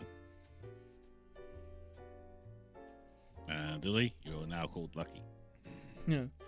Lucky Lily. I can certainly help out with that, actually, because I've got skill. Research. Hey. Get your butt over here, Doc. Data analyst gives me a bonus. Hey, that's pretty good. I'm gonna go just continue to search the rest of the building. Not the building, but, you know, the room. Sure. So everyone's going to be reading this document. I don't do reading. Not good at the reading stuff. So you go ahead and you check the bedroom. Not going to make you make another roll for it. There's not much to find there. There is a hidden stash of whiskey in a drawer. There is a collection of novels that he's obviously read multiple times from various parts, from various authors. I don't imagine there'd be a Lord of the Rings on the shelf. I don't think that would have made it to America yet. No, not yet. No, that wouldn't have made it to America yet. Because Bucky read it, and he was World War II. So I assume it makes it over there at some point between then and now. He finishes writing it in 26, I want to say. Yeah, so it's out, but it's not in America yet, basically. Yeah. It's either out and barely in America, or it's not in America yet. Let's face it, it's Benoît. He's like French. It would be like Victor Hugo. Yeah, it's like a lot of Victor Hugo. The entire Les Miserables is on there. Who was the guy who wrote Arsène again? The gentleman thief guy. Oh yeah, I know the one. And it'll be things like Three Musketeers. Yeah, stuff like that. Yeah. It's just French lots of those kind of books. Yeah, they're very good. There's some English stuff there as well, or some American literature. Yeah. Not much else to note. His bedroom's well kept. That's about it. The windows on this building. Do any of the windows on this room? Do any of them look out the front? No. Okay. It would just be one of the things of, if we've got a vision of the front door, like as in down, I would like to keep an eye on that, because if the killer's been here, then he might very well be watching. Yeah. Fair. No, so the bedroom has one window that faces out into the alleyway next to the building, and then it has a window going out into the back of the building, which doesn't really see much. It's another street, but there's no way in from the back of the building aside from going all the way up to the roof. The alleyway, like, is there a fire escape? Not on this side. The opposite side. Okay. Yep. Looking at alternative entrances. Alternative entrances. Yeah, so that's no worries. So you are checking that out. In the case of the dossiers, who would you like to look into first? Let's look into Lyndon first. Lyndon. So Lyndon's dossier is just what it said. It's Lyndon is this 5'9", 5'10". Falcon works for some people out west, does a lot of bootlegging and contracting and, transport, basically. Has a lot of contacts in various different organizations because of it, because he helps get the more expensive booze that's out east and southeast because of the trade between Cuba and the south coast of America out west, where the richer people want it. He has... Would you say your character has a tie to a direct gang? Or is it a case of he is more of a middleman? More of a middleman. I don't know if he's tied directly to anyone. Yeah. Freelance. Yeah, he's a freelancer. That's the best way. It's probably how it's written in there. He's a freelancer, knows a lot of gangs, knows a lot of members of, various organizations, has feelers in basically every pie from from the south, so San Dorado all the way up to like Seattle, Portland kind of area. Up to Chicago. Opposite coast. Oh yeah. No, Chicago's in the north, isn't it? So yeah, sorry. North. I don't know what Portland east. in this It's in the middle. world is. Yeah, it's not really in the middle. The middle of America is like, what's it called? Like, oh Christ, I'm gonna Montana. I'm going to rename Portland now Pelicana, just for some reason, just a Pelicana. Pelicans. Yeah, full of pelicans. I mean, it checks out given the area. So yeah, that's Swindon's dossier. Okay, in which case then we're kind of working from the top down, basically. Sure. So you're going to go out east then to one of the other member? Yeah, so whichever name is at the top that we can start looking into and get some information on, and then kind of work our way down. So see if we can ascertain any kind of pattern of information that's been requested, anything like that. So you start going through the list, and you recognize the name out east. The character is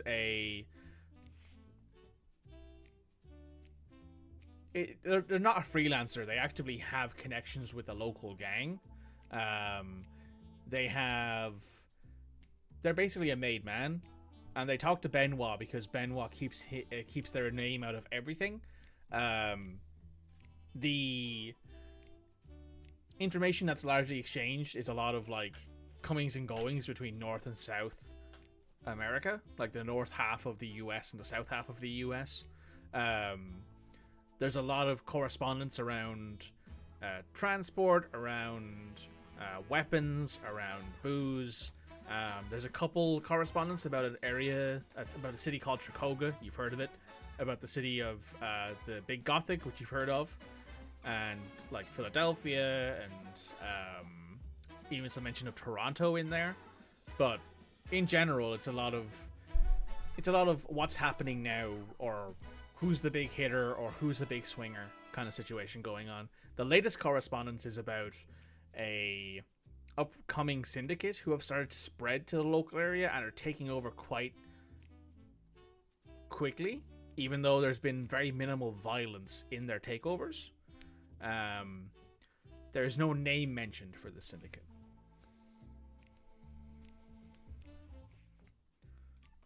It's just the syndicate. No, there's no name mentioned. So they know they know there's a name, but they don't know it.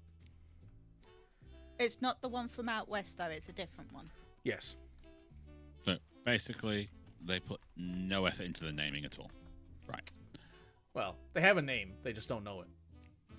The syndicate has a name. The contact does not know it. So now there is two syndicates. There's always been two syndicates. This entire time we've talked about two syndicates. One east, one west. See, the way I was reading it was one big syndicate taking everything over.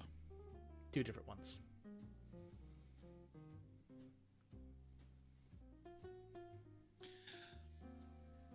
Okay.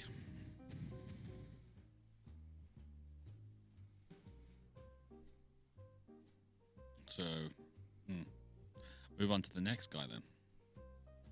Cool. The next one, local runner, young guy.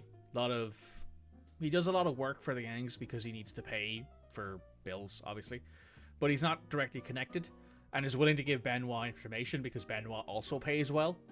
So, exchange of, I have something you need, you're willing to give me money for it. Sounds great. Not a lot of correspondence there recently, not because there hasn't been, not because the informant is dead, but because the informant has not had any new information for a while. There's a note in his dossier that maybe he's starting to become more weary of working with me, and that's basically the last entrance that's there for him. It's about 2 weeks ago.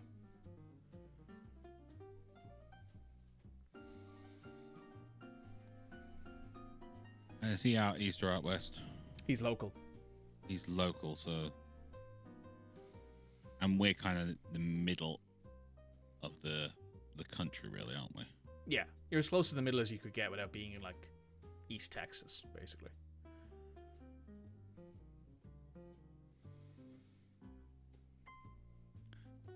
Okay, so there's less, actually.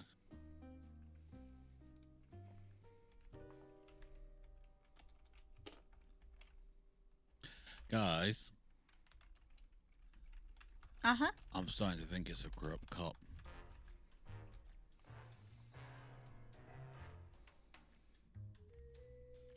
Exposit. Okay, so I just think about it from a perspective of someone working for the syndicate locally. They know who the local bootleggers are, so they'd know who to hit. Unlikely they've been paid off to turn a blind eye to stuff coming through. They'd have all the local intelligence information.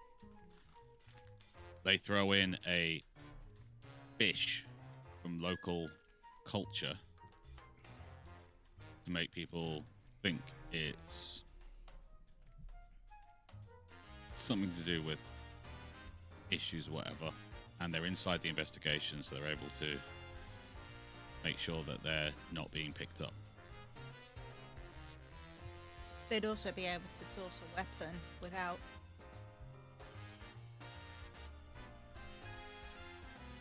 That's another thing, Midge. The gun we found didn't have a serial number. Wasn't filed off, it never had one. Well, it's not stamped on, therefore was not removed. Also, since Alaska is still not part of America at this point in history, I don't think Alaska was Russian until the 50s? No. When was Alaska purchased by America? It would not have been in the 50s. It was Polish before the Soviet Union. Oh, so like 18th century, 19th century. Right, so never mind. But essentially the midpoint of America is Kansas City. That's like the perfect geographical center of America is in Kansas. So yeah, 1867 was when Alaska was purchased. Okay, cool. Yeah, statehood came much later. Ah, that's fair. Yeah, it was a territory. It wasn't a state until like long after that. Fair.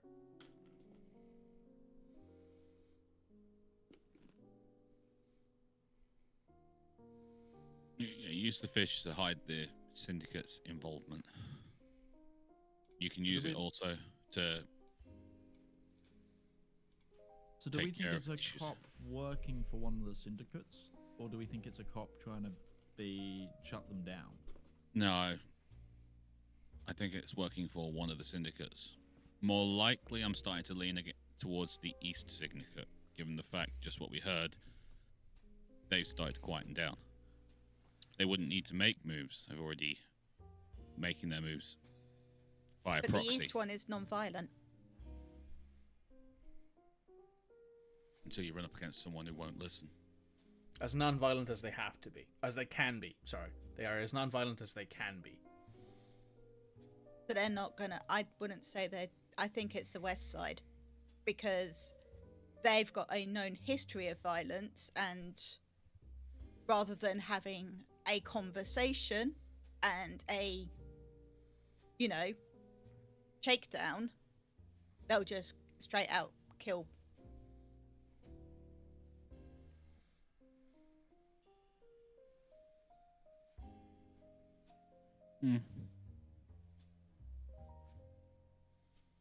I'm inclined to agree. Is that just a blanket statement? Yes, I'm agreeing with whoever is talking at this particular moment. I'm agreeing with whoever's right. No. I deal with a lot of patients, and I have to say, with this Eastern Syndicate, it certainly seems the case they tend to avoid violence, because if they didn't, I'd have a lot more specific kinds of patients. I haven't been dealing with a lot of stab wounds, gun wounds, or anything like that, of that nature, so this is certainly getting the whiff of something else, rather than the more local ne'er-do-wells. I wonder. Lyndon's gonna speak up. And she gets. I wonder if we'll find more of one of the crime scenes. Well, Especially there's if one more of of the- this dossier to go through. I know, but we can take that with us. I'm just.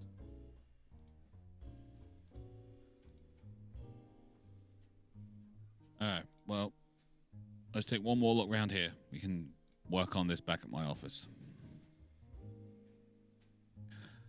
Make sure we've got everything.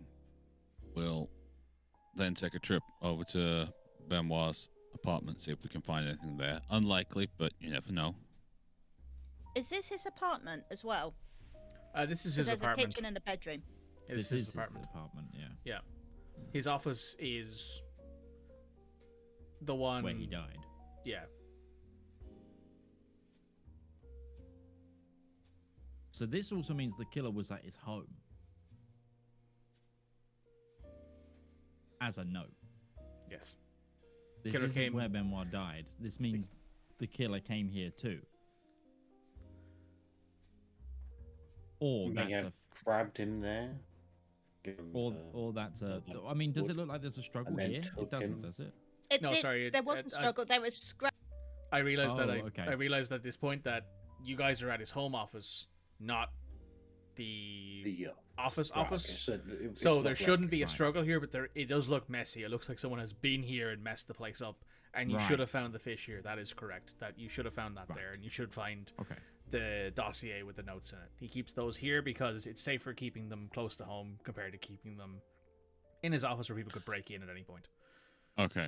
I thought we were at his office. Sorry. My mistake. Sorry. That's my Okay, fault. so we go to his office to have a look around. Sure. It's not See too if we can far. find anything there.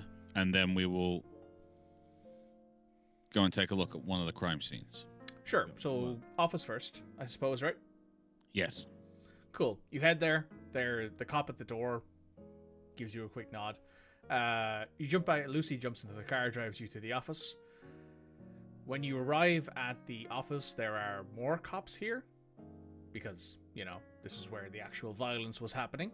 But most of them are just standing around waiting for the call to leave, basically the call to, okay, we're done here, you can fuck off now.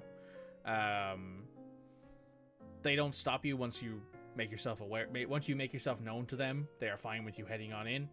The walls of the office, well, the entrance hall to the office has scratch marks on the walls, blood on the floors, and what looks like a 2x4 that's been shattered. That's the thing that hit either Benoît in the face or in the shoulder to separate it. He put up a good fight, as you can see on the way in. There's a lot of scratch marks. There's a couple. There's for sure he tried his best to not be dragged out here, and you can see obviously at the entrance there's the big gout of blood that Everard left on the wall from where he was slashed. Entering into his office, it's very much similar to your office, Bullet. There is a big placard board on the wall with notes on it, pins up. There is a big oak table that's been planted right in the middle of the front of the room. and everything is a mess. There is notes shattered everywhere. There's a glass bottle that looks like it got broken from the smell. Water, given there isn't any, or an other odorless, flavorless liquid. Nitroglycerin, maybe. Don't light a match in here. There is a other room, and there's only one other room in here. When you open the door, it's a bathroom. Nothing else is in here. Lily Rose is going to start picking up the papers from the floor to try and put them into some order before going through them. Mm-hmm. The body's been taken out, by the way. Oh, the body was in the warehouse, so it's not here. Right. Benoît was dragged away to a warehouse nearby and killed there, so there's no body here. There's just blood on the floor from when he was smacked in the face.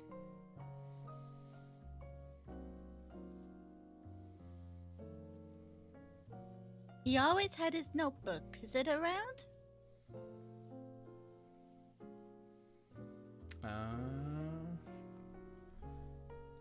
On the desk, there looks like there's a notebook.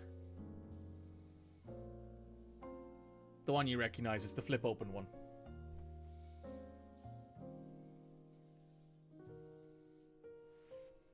Is it actual English or is it shorthand?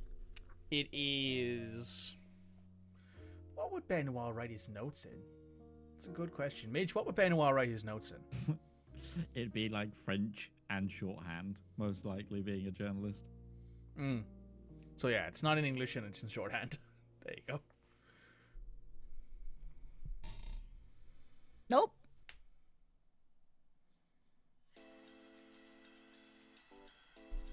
Oh yeah, the information that Utari got was that he was told about proving that they didn't want the prices of hooch to raise because they can't produce their own product. Yeah, that's right. That was what he heard back from the Muldoon Midgeman. Just wanted to double check because I had it written here and I had a little tick next to it, meaning that someone had gotten it, and I assumed it was Utari because Utari's the one with the in there. Oh no! It wasn't it the Parisians I had my in with. It was the Parisian boss, because I found out that they've had one of their members is possibly on a loose wire and investigating him themselves. Yes, that's right. Yeah.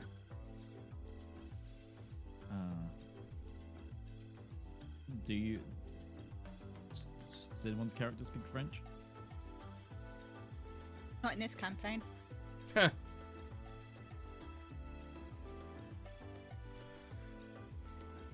Sadly, my character is from Virginia and is old German.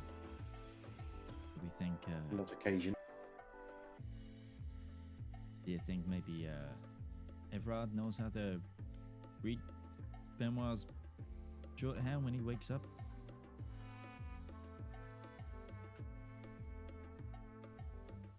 It's a possibility. They were always together.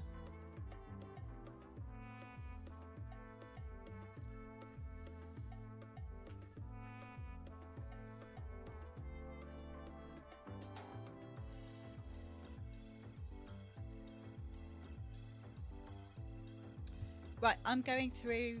I'm picking up papers and going through notes. Is it still in that French shorthand? This is more long form notes, so it's probably in actual French instead of just in shorthand, I assume, Mitch, given this is his actual office. If it was, it depends on what stage of the writing it is. So he writes shorthand on all his notes in French, but then when he gets to type up, obviously he switches to English for wider consumption. Yeah, so like when he ever tries to get something published, it's like he's got to be in English because it might even be in both, depending on the publication. Because there are French languages newspapers in town that he would probably submit to. I'm going to say some of it's in French, some of it's in English, but a lot of the actual what looks like complete notes or complete documents are in English. I'm going to start reading through. Cool. She's avoiding looking at the blood. Jake, what are you doing? Yawning. He's tired. Needs another coffee. Yeah, it does. He's not getting a coffee right at 10 past 10. Caffeine, caffeine, caffeine. The rival is exhausted. Okay, so there's blood everywhere. I suppose all it would look for, like, trying to figure out exactly what happened, where the assailant came from, how things broke down. You know, that whole crime scene investigation visual for the viewer type thing. You're doing the Batman investigation thing. Yeah. I'm activating detective mode. Yeah. And there was a firefight. Okay, no, this is not the Boondock Saints, and you are not Willem Dafoe. If there was a man here who looks the most like Willem Dafoe, it would be Utari, though. It would be Utari, yes. I don't know if I should be offended or complimented. Complimented. That guy's a freaking amazing actor. He is. He's a fantastic actor. Even like in that one really bad. An amazing actor, but it's more about the looks. That comment. Isn't All I'm saying is you'd make a great Green Goblin. there's that one David Cage game he was in that he was like the best part of that game, but only because he hammed it up so hard that it made the game good. Is that the 12-minute thing? No, it's what's it called, like Two Souls or something like that. It has like Elliot Page in it. Oh, okay. He was in that game 12 Minutes, which was James McAvoy, Daisy Ridley, and Willem Dafoe. And it's just crazy cast. Oh my god. Yeah, but it's you play the same 12 minutes over and over again until you find the selection, the right. I remember that. Oh, yeah, I think I remember that. At 12 minutes, basically the game restarts, and you have to play the same 12 minutes. But you play as James McAvoy's character, and the idea is you have to figure out what's going to happen, and it's all that kind of trial and error for the entire game. That's pretty cool. Not gonna lie. So, you enter detective mode, so I'm going to need you to make me a... You have all the time in the world here, so make me a mind observation with... Streetwise.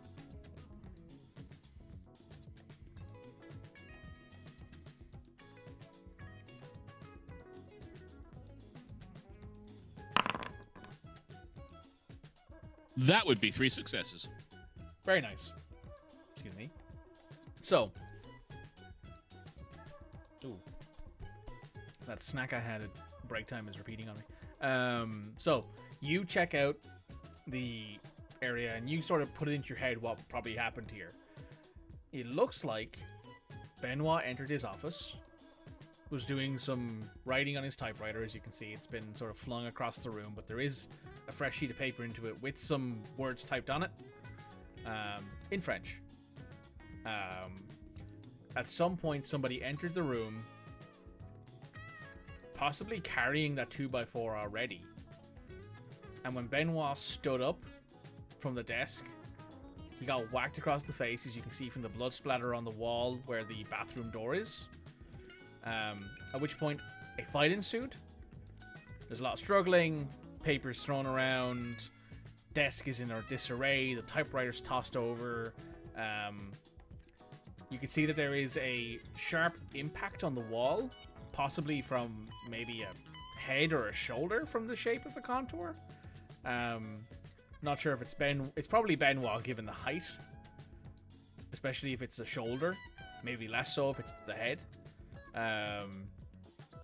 From there, then, it looks like there's a sharp yank as there is a scattering of notes across the floor that follow this sort of crescent pattern of someone being tossed. And the couch in the corner has a very obvious impact of someone landing on it, and not in the fun way, in the, oh, I've just been thrown across the room kind of way. At which point, it looks like he has been picked up and then dragged out from the markings on the floor that have scuff marks, the boot marks or shoe marks that are on the paper.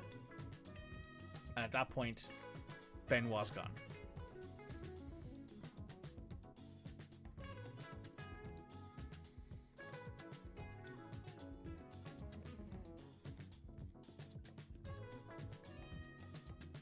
How many sets of prints?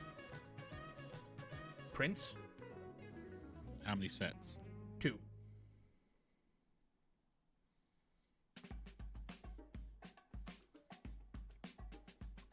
Sorry, put up a fight. Yeah. Big feet, little feet, clawed feet. Shoes. Workers' boots, dress shoes. Bullet wasn't in the military, but he's worked with military people, right? No, he was in the military. Military boots. Combats. Combat boots.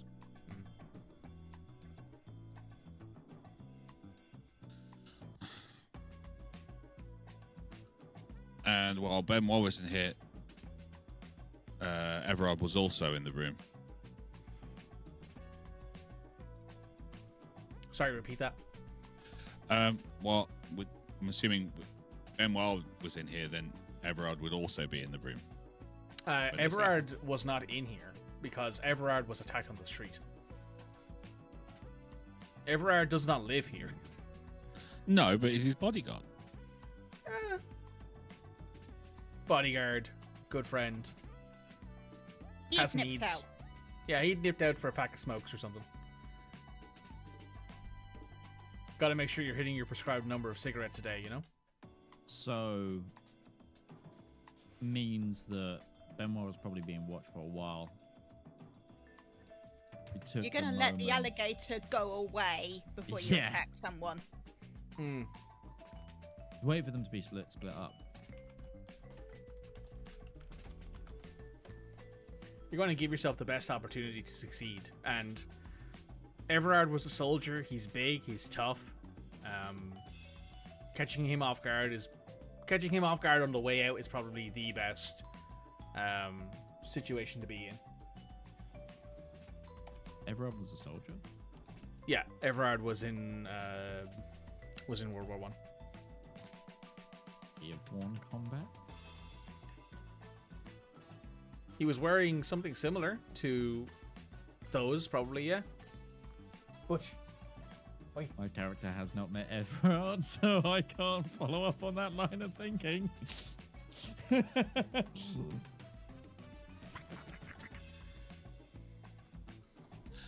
But if we're assuming, and I'm trying to follow your line, bit of thought here, if I'm right. If Everard was the one who was trying to abduct,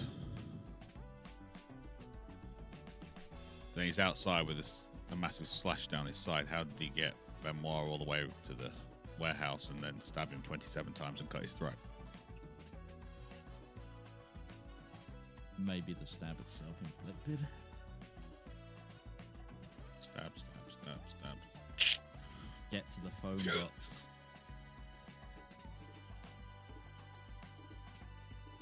Yeah, but still, it was from his hip to his pec. It was muscle. from hip up to his pec, yeah. Oh, So it was okay. about here down to his Yeah, hip. that's a bit much for a self-inflicted wound. That's Yeah, like you did it. that's Sudoku type levels kind of thing going on there. That's you push it The in and lean in- against something excellently. Like, look. The ability to Okay. withstand the pain on that would be a little bit much. Yeah. There's also the fact that when you if you're trying to make it look good, you go for the soldier or something that's gonna hurt, but also isn't gonna kill you. Kill you. Yeah, no, that's fair. That That's is gonna fair. kill you. I hadn't registered how badly he'd been stabbed, so we'll go. We'll belay that. We'll belay those orders. We'll put that one into advisement. It's just like okay.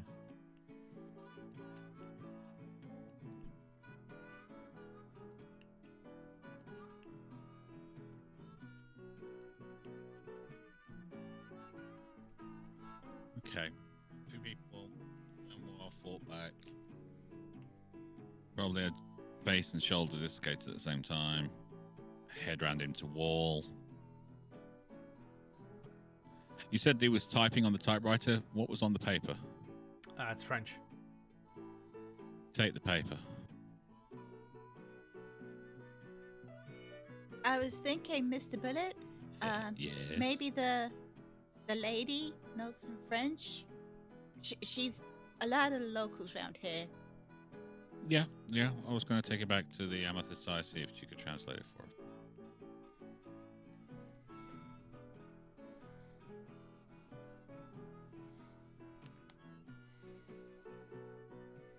Okay. I don't think there's anything else. Let's make our way to one of the crime scenes. Did I find anything in my reading before we go? No, nothing coherent. There's a lot of Didn't notes. even check the bedroom. The bathroom. No, I'm saying you gave me the option of the bedroom and the kitchen, didn't I? Check. We're in the office now. We're in the second place now. Oh right. I checked Yeah. the bedroom of the previous place. Yeah, no. There was just a bottle of whiskey. And I Decent checked whiskey, the too. windows, but the window.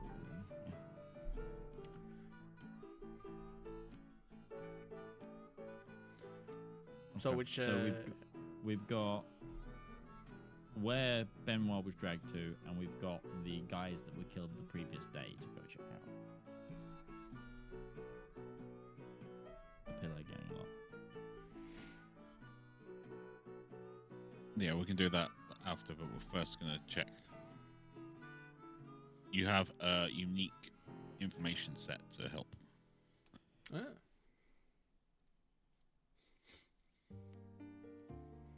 What time is it, DM? 23 plus 10. It's 375. It is probably closing in on 1 a.m., maybe a bit later even.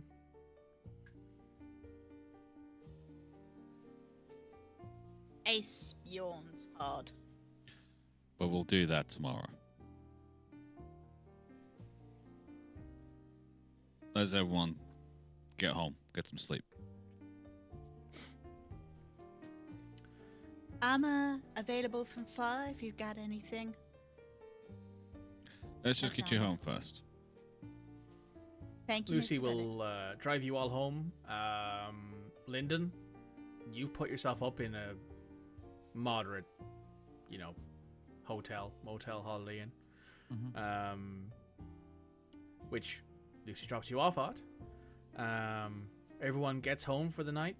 It's been a long day, emotionally driven. Where are you headed first thing in the morning? Basically, go around to all the people who are awake and not working in a diner or anything. You can come to the diner for breakfast if you want to. And go to the diner for breakfast. Good idea. So Lucy picks you all up, heads to Joe's diner for breakfast.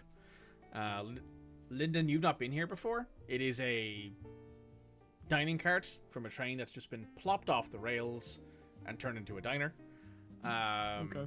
Because this is like right next to the tram lines. So this was at one point maybe a major train in and out of the city, but the industry has begun to move further and further out. So the train line in here has been discontinued. It's been converted into a tram line. It's very nice, like as a place. Clean, well maintained.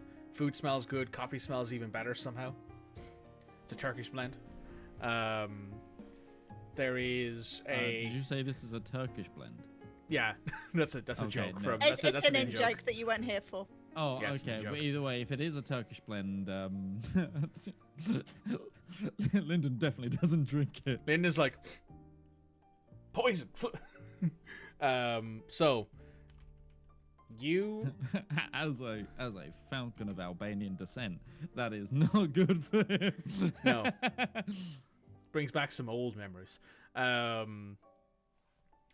It's pretty good all in all. Like the food's fresh, it's made well, it's filling.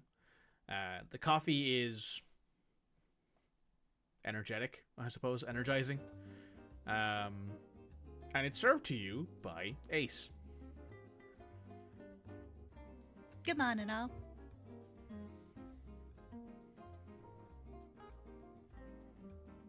Ma'am, coffee. Sure you don't want a bagel, just some toast to go with that? Fine, you can go in.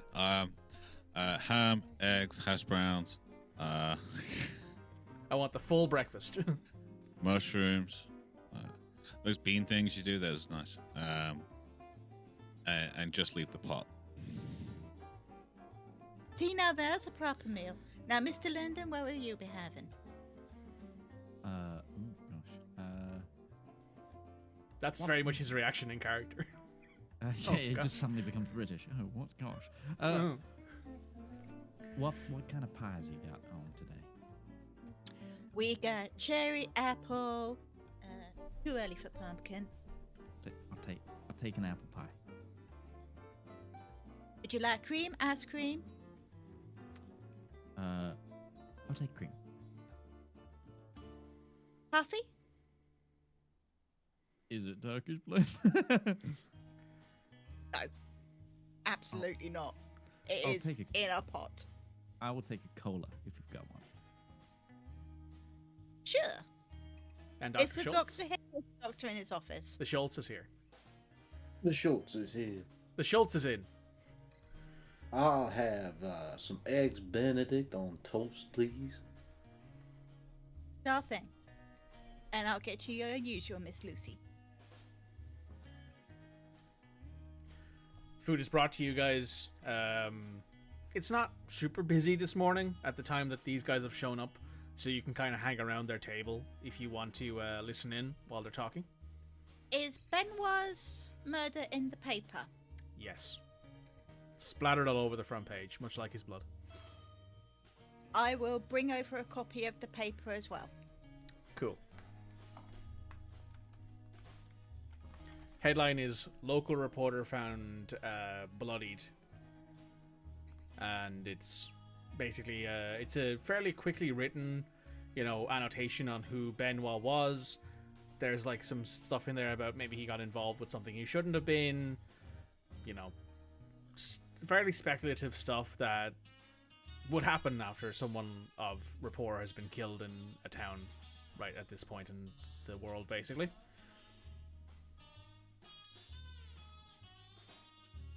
You guys are not mentioned.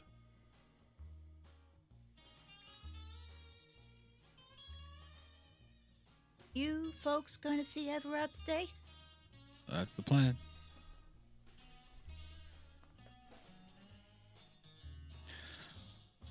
Is anyone else just a little bit insulted that we weren't mentioned at all? Oh, I'd rather stay out of that. Likewise, it'll be poor for my practice. I just got here. Nobody knows me, I don't know them, and I want to keep it that way. No one tells me nothing. Just me then. Okay, cool. Well, when you find the killer, Mr. Bullet, then you'll be all over the paper.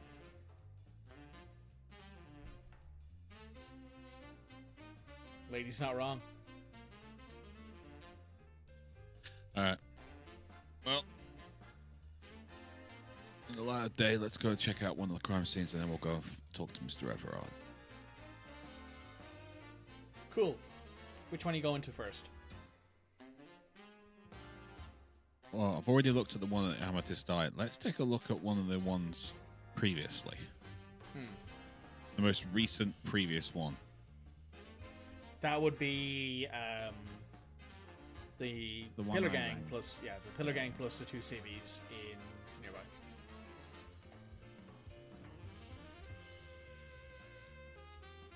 Let's move. Cool. So, so Lyndon, you know where this happened. You were told by your friend's friend over the phone. It's on 36th and Spaniard.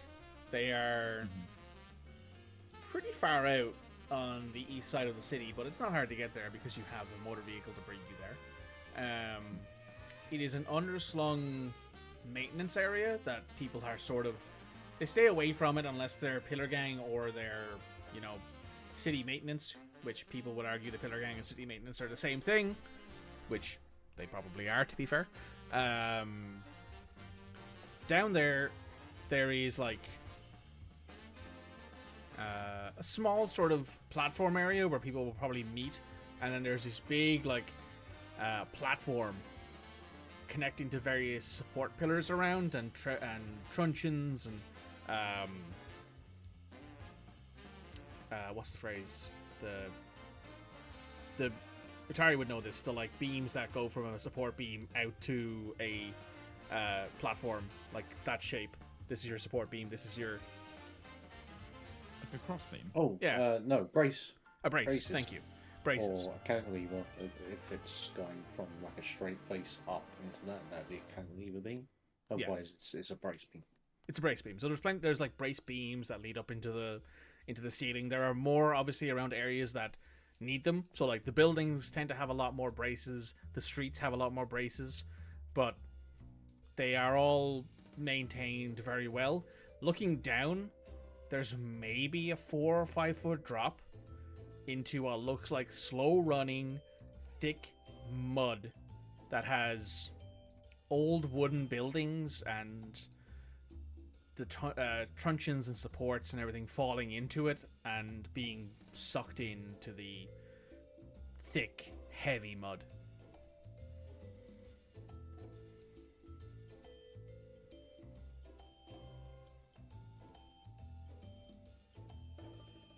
What are you guys looking for? Is there chalk outlines of where the bodies were? I'm gonna say yes. They're still there. Okay.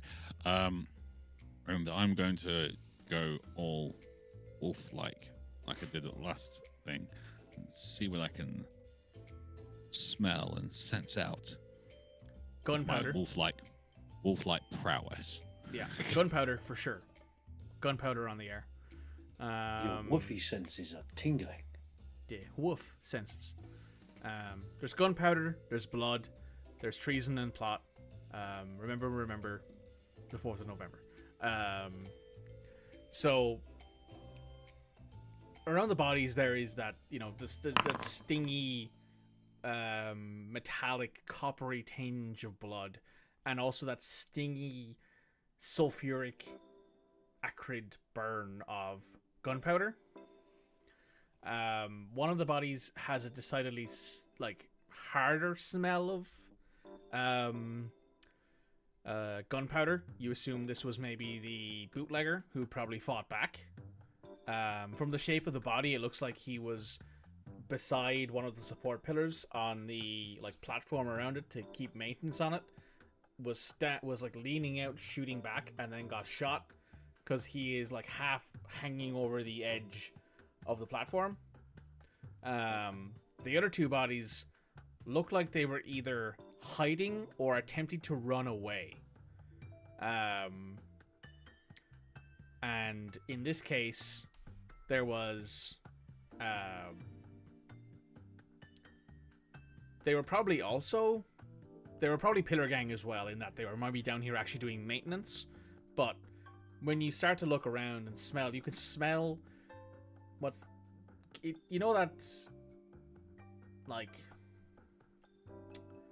that almost repulsive smell,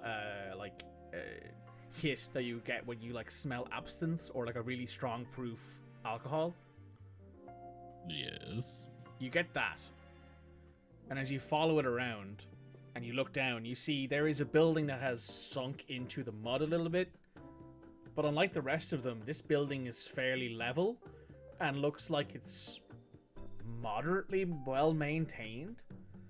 And from the plume of the chimney stack, you see this wafting sort of heat coming out of it. It's a still.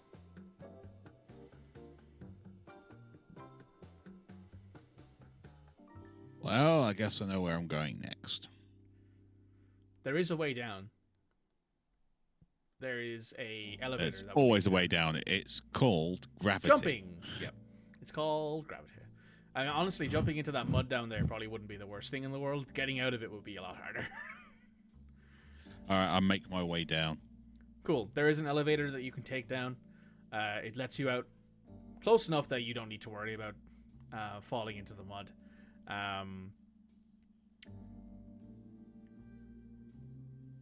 Find a door. Yes. Knock on the door. The door is unlocked and swings open when you knock on it. I do have one question actually for Ace. Ace, you knew that Swindon had mentioned these killings to Bullet. Did you find a paper that maybe had this report in it for them? If they've been over the last couple of days, she's been reading the news constantly. So if it's been over since the turquoise eye, then yes. Cool. Amethyst eye, then yes.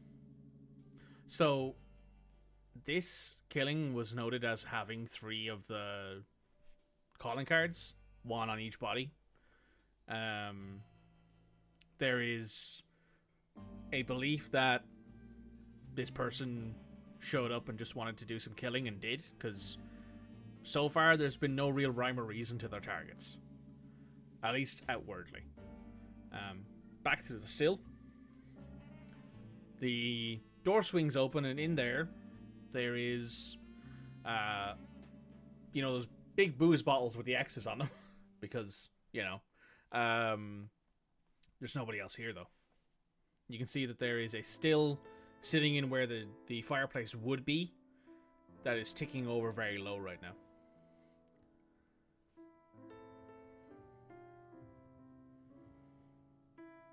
There's no one around.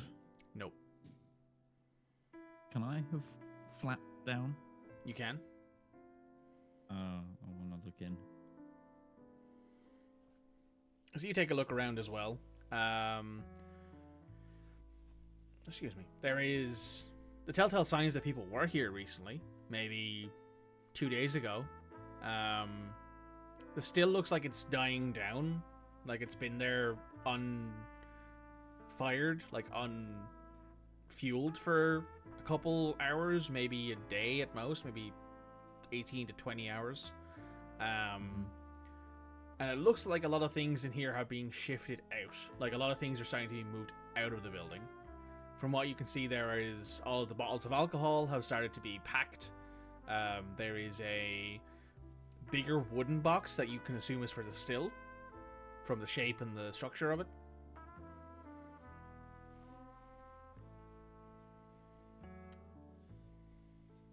Do I have any idea what booze they might have been going for?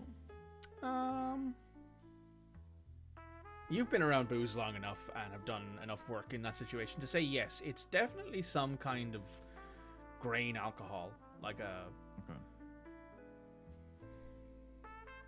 fake whiskey or something. Fake whiskey or bourbon, more likely given America. I think our dearly departed friends up there were working this still, but surprising our killer's trying to disrupt bootlegging, but didn't do any damage to the stills. Right? Doesn't look like there was any damage to the stills. No, it looks like it was just left here.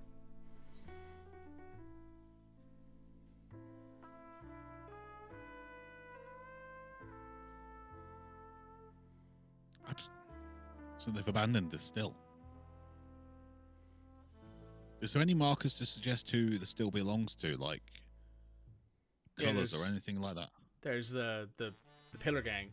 Obviously, it's underneath the city. It's a Pillar Gang hideout.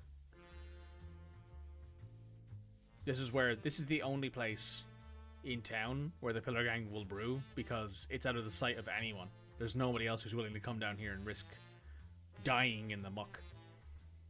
This end of town, so they're freely doing it. Yeah, my question is, if this person's actually trying to disrupt bootlegging, why have they just killed the people and not destroyed the still? Scare the people, you don't need to destroy the still. I guess it saves money if you're moving on in afterwards. Yeah, if you're moving in afterwards, you know where all the stills are. You don't need to replace the equipment. You just have to put the people in place. It's easier to replace people than it is equipment. Both of you make me a mind observation roll, please. Mind observation. A mind obs, please. Thank you.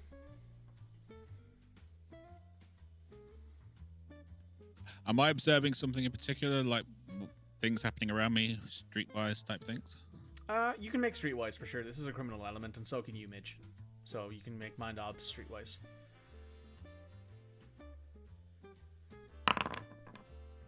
2 successes. So that would be another D12, right? Yes, that's correct.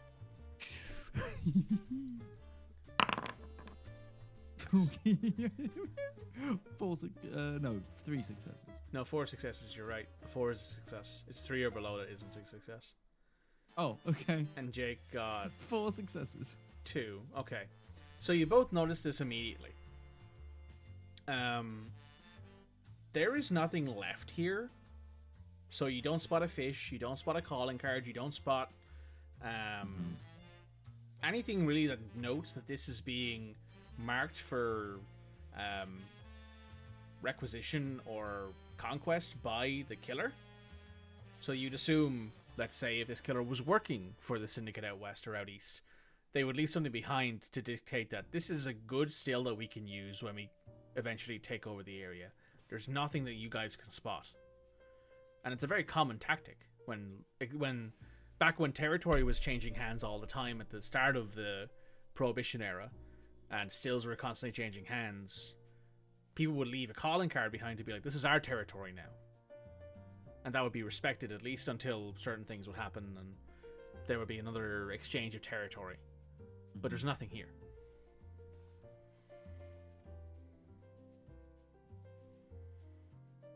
They didn't care about the still. It was not about bootlegging. Or bootlegging, but it may be about the bootleggers. Perhaps some sort of revenge thing.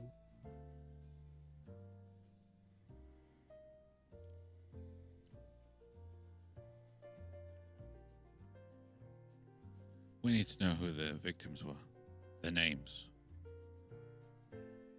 Would I have that? Do I have that information? At least. Yeah, for so the suspected bootlegger, at least. Yeah, the suspected bootlegger you for sure have, given he was a contact of yours, a friend.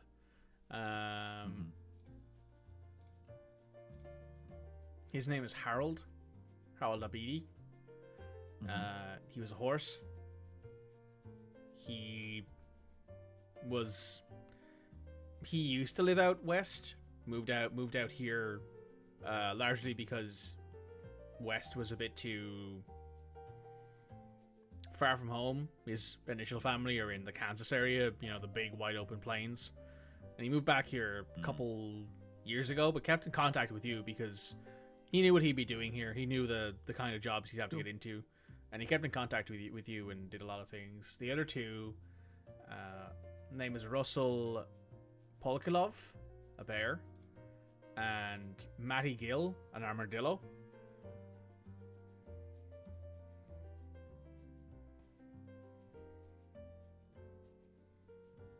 And obviously Benoît. And obviously, what was Benoît's last name again? Benoît... Lessoile. Yeah.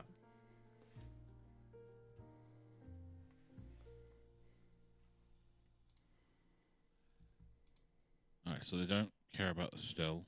We know who the people are, so we can research the victims, get some background information on them.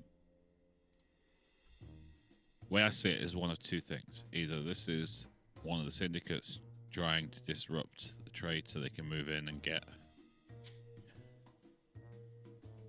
take over because the other sides are weakened with their own products, squeeze them out, or someone's running a revenge plot.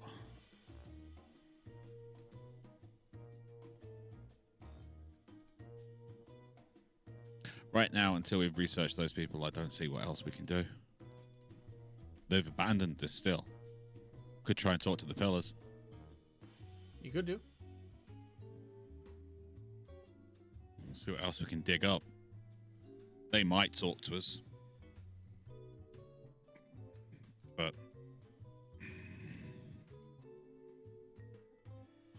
I don't know, guys. I've thought of a question, but I need to see. Lily needs to be in the same place as Lyndon again.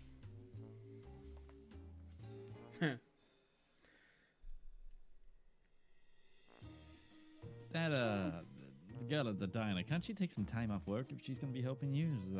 Blame it on grieving on the on the monkey's death. Just it's a little costly that we have to keep going back and forth like this. You leave Lucky alone. She does what she can when she can. Yeah, you're running the show. I'm just merely along for the ride. We're okay. We got Lucy doing the driving. We got the duck with his ear to the ground. And Lucky, well, she does her bits talking to one of the speakeasies, so. Yes, Jim? Midge, you rolled a 12 on one of your d12s. So I did. I'm going to give you a touch more information because I think it will help. Yeah, I did get 4 successes. You did. You got 4 successes and you got a 12 on a d12. I think it's only fair I give you a little bit extra. All right. So, initially looking at this still, it looks like it's abandoned. And that was your general first impression of it. However, you know that in order to move a still, you need to let it go out. And this still has been sitting here unattended for about 18, 20 hours. And then you have to drain the still. It's a lot of work to wait for that. So it's entirely possible that the Pillar Gang could be recollecting this still to bring it somewhere else. Given that this has already been... They obviously have realized that this still has been caught here by this killer. And they're going to move it. Which is why there is a box there that is meant to move the still. Right. I explained that. And then I add on.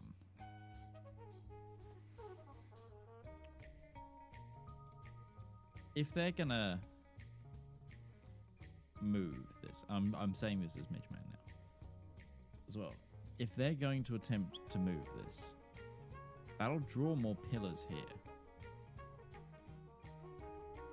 And if the killer's trying to disrupt things, it could be a massacre. could be another target.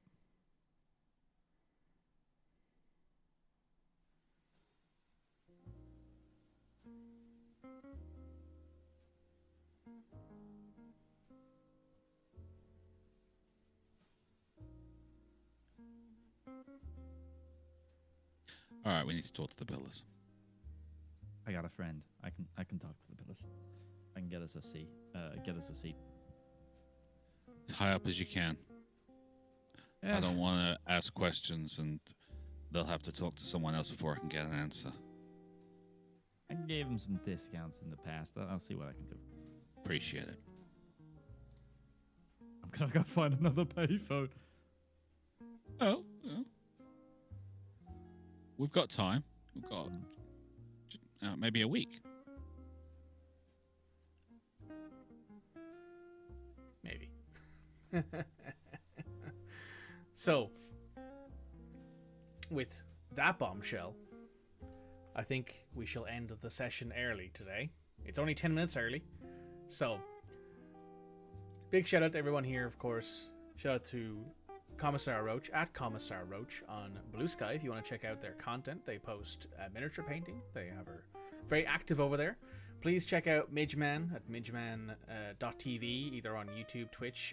He does a lot of stuff for one man.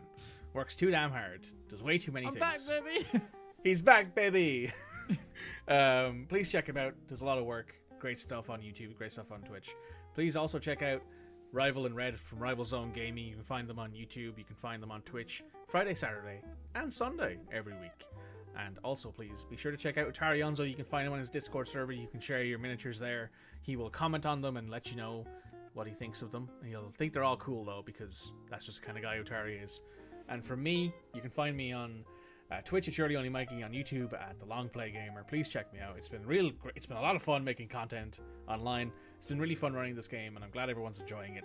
So please, come back next time, where it'll be more Bellegarde. Goodbye. Bye now. Bye.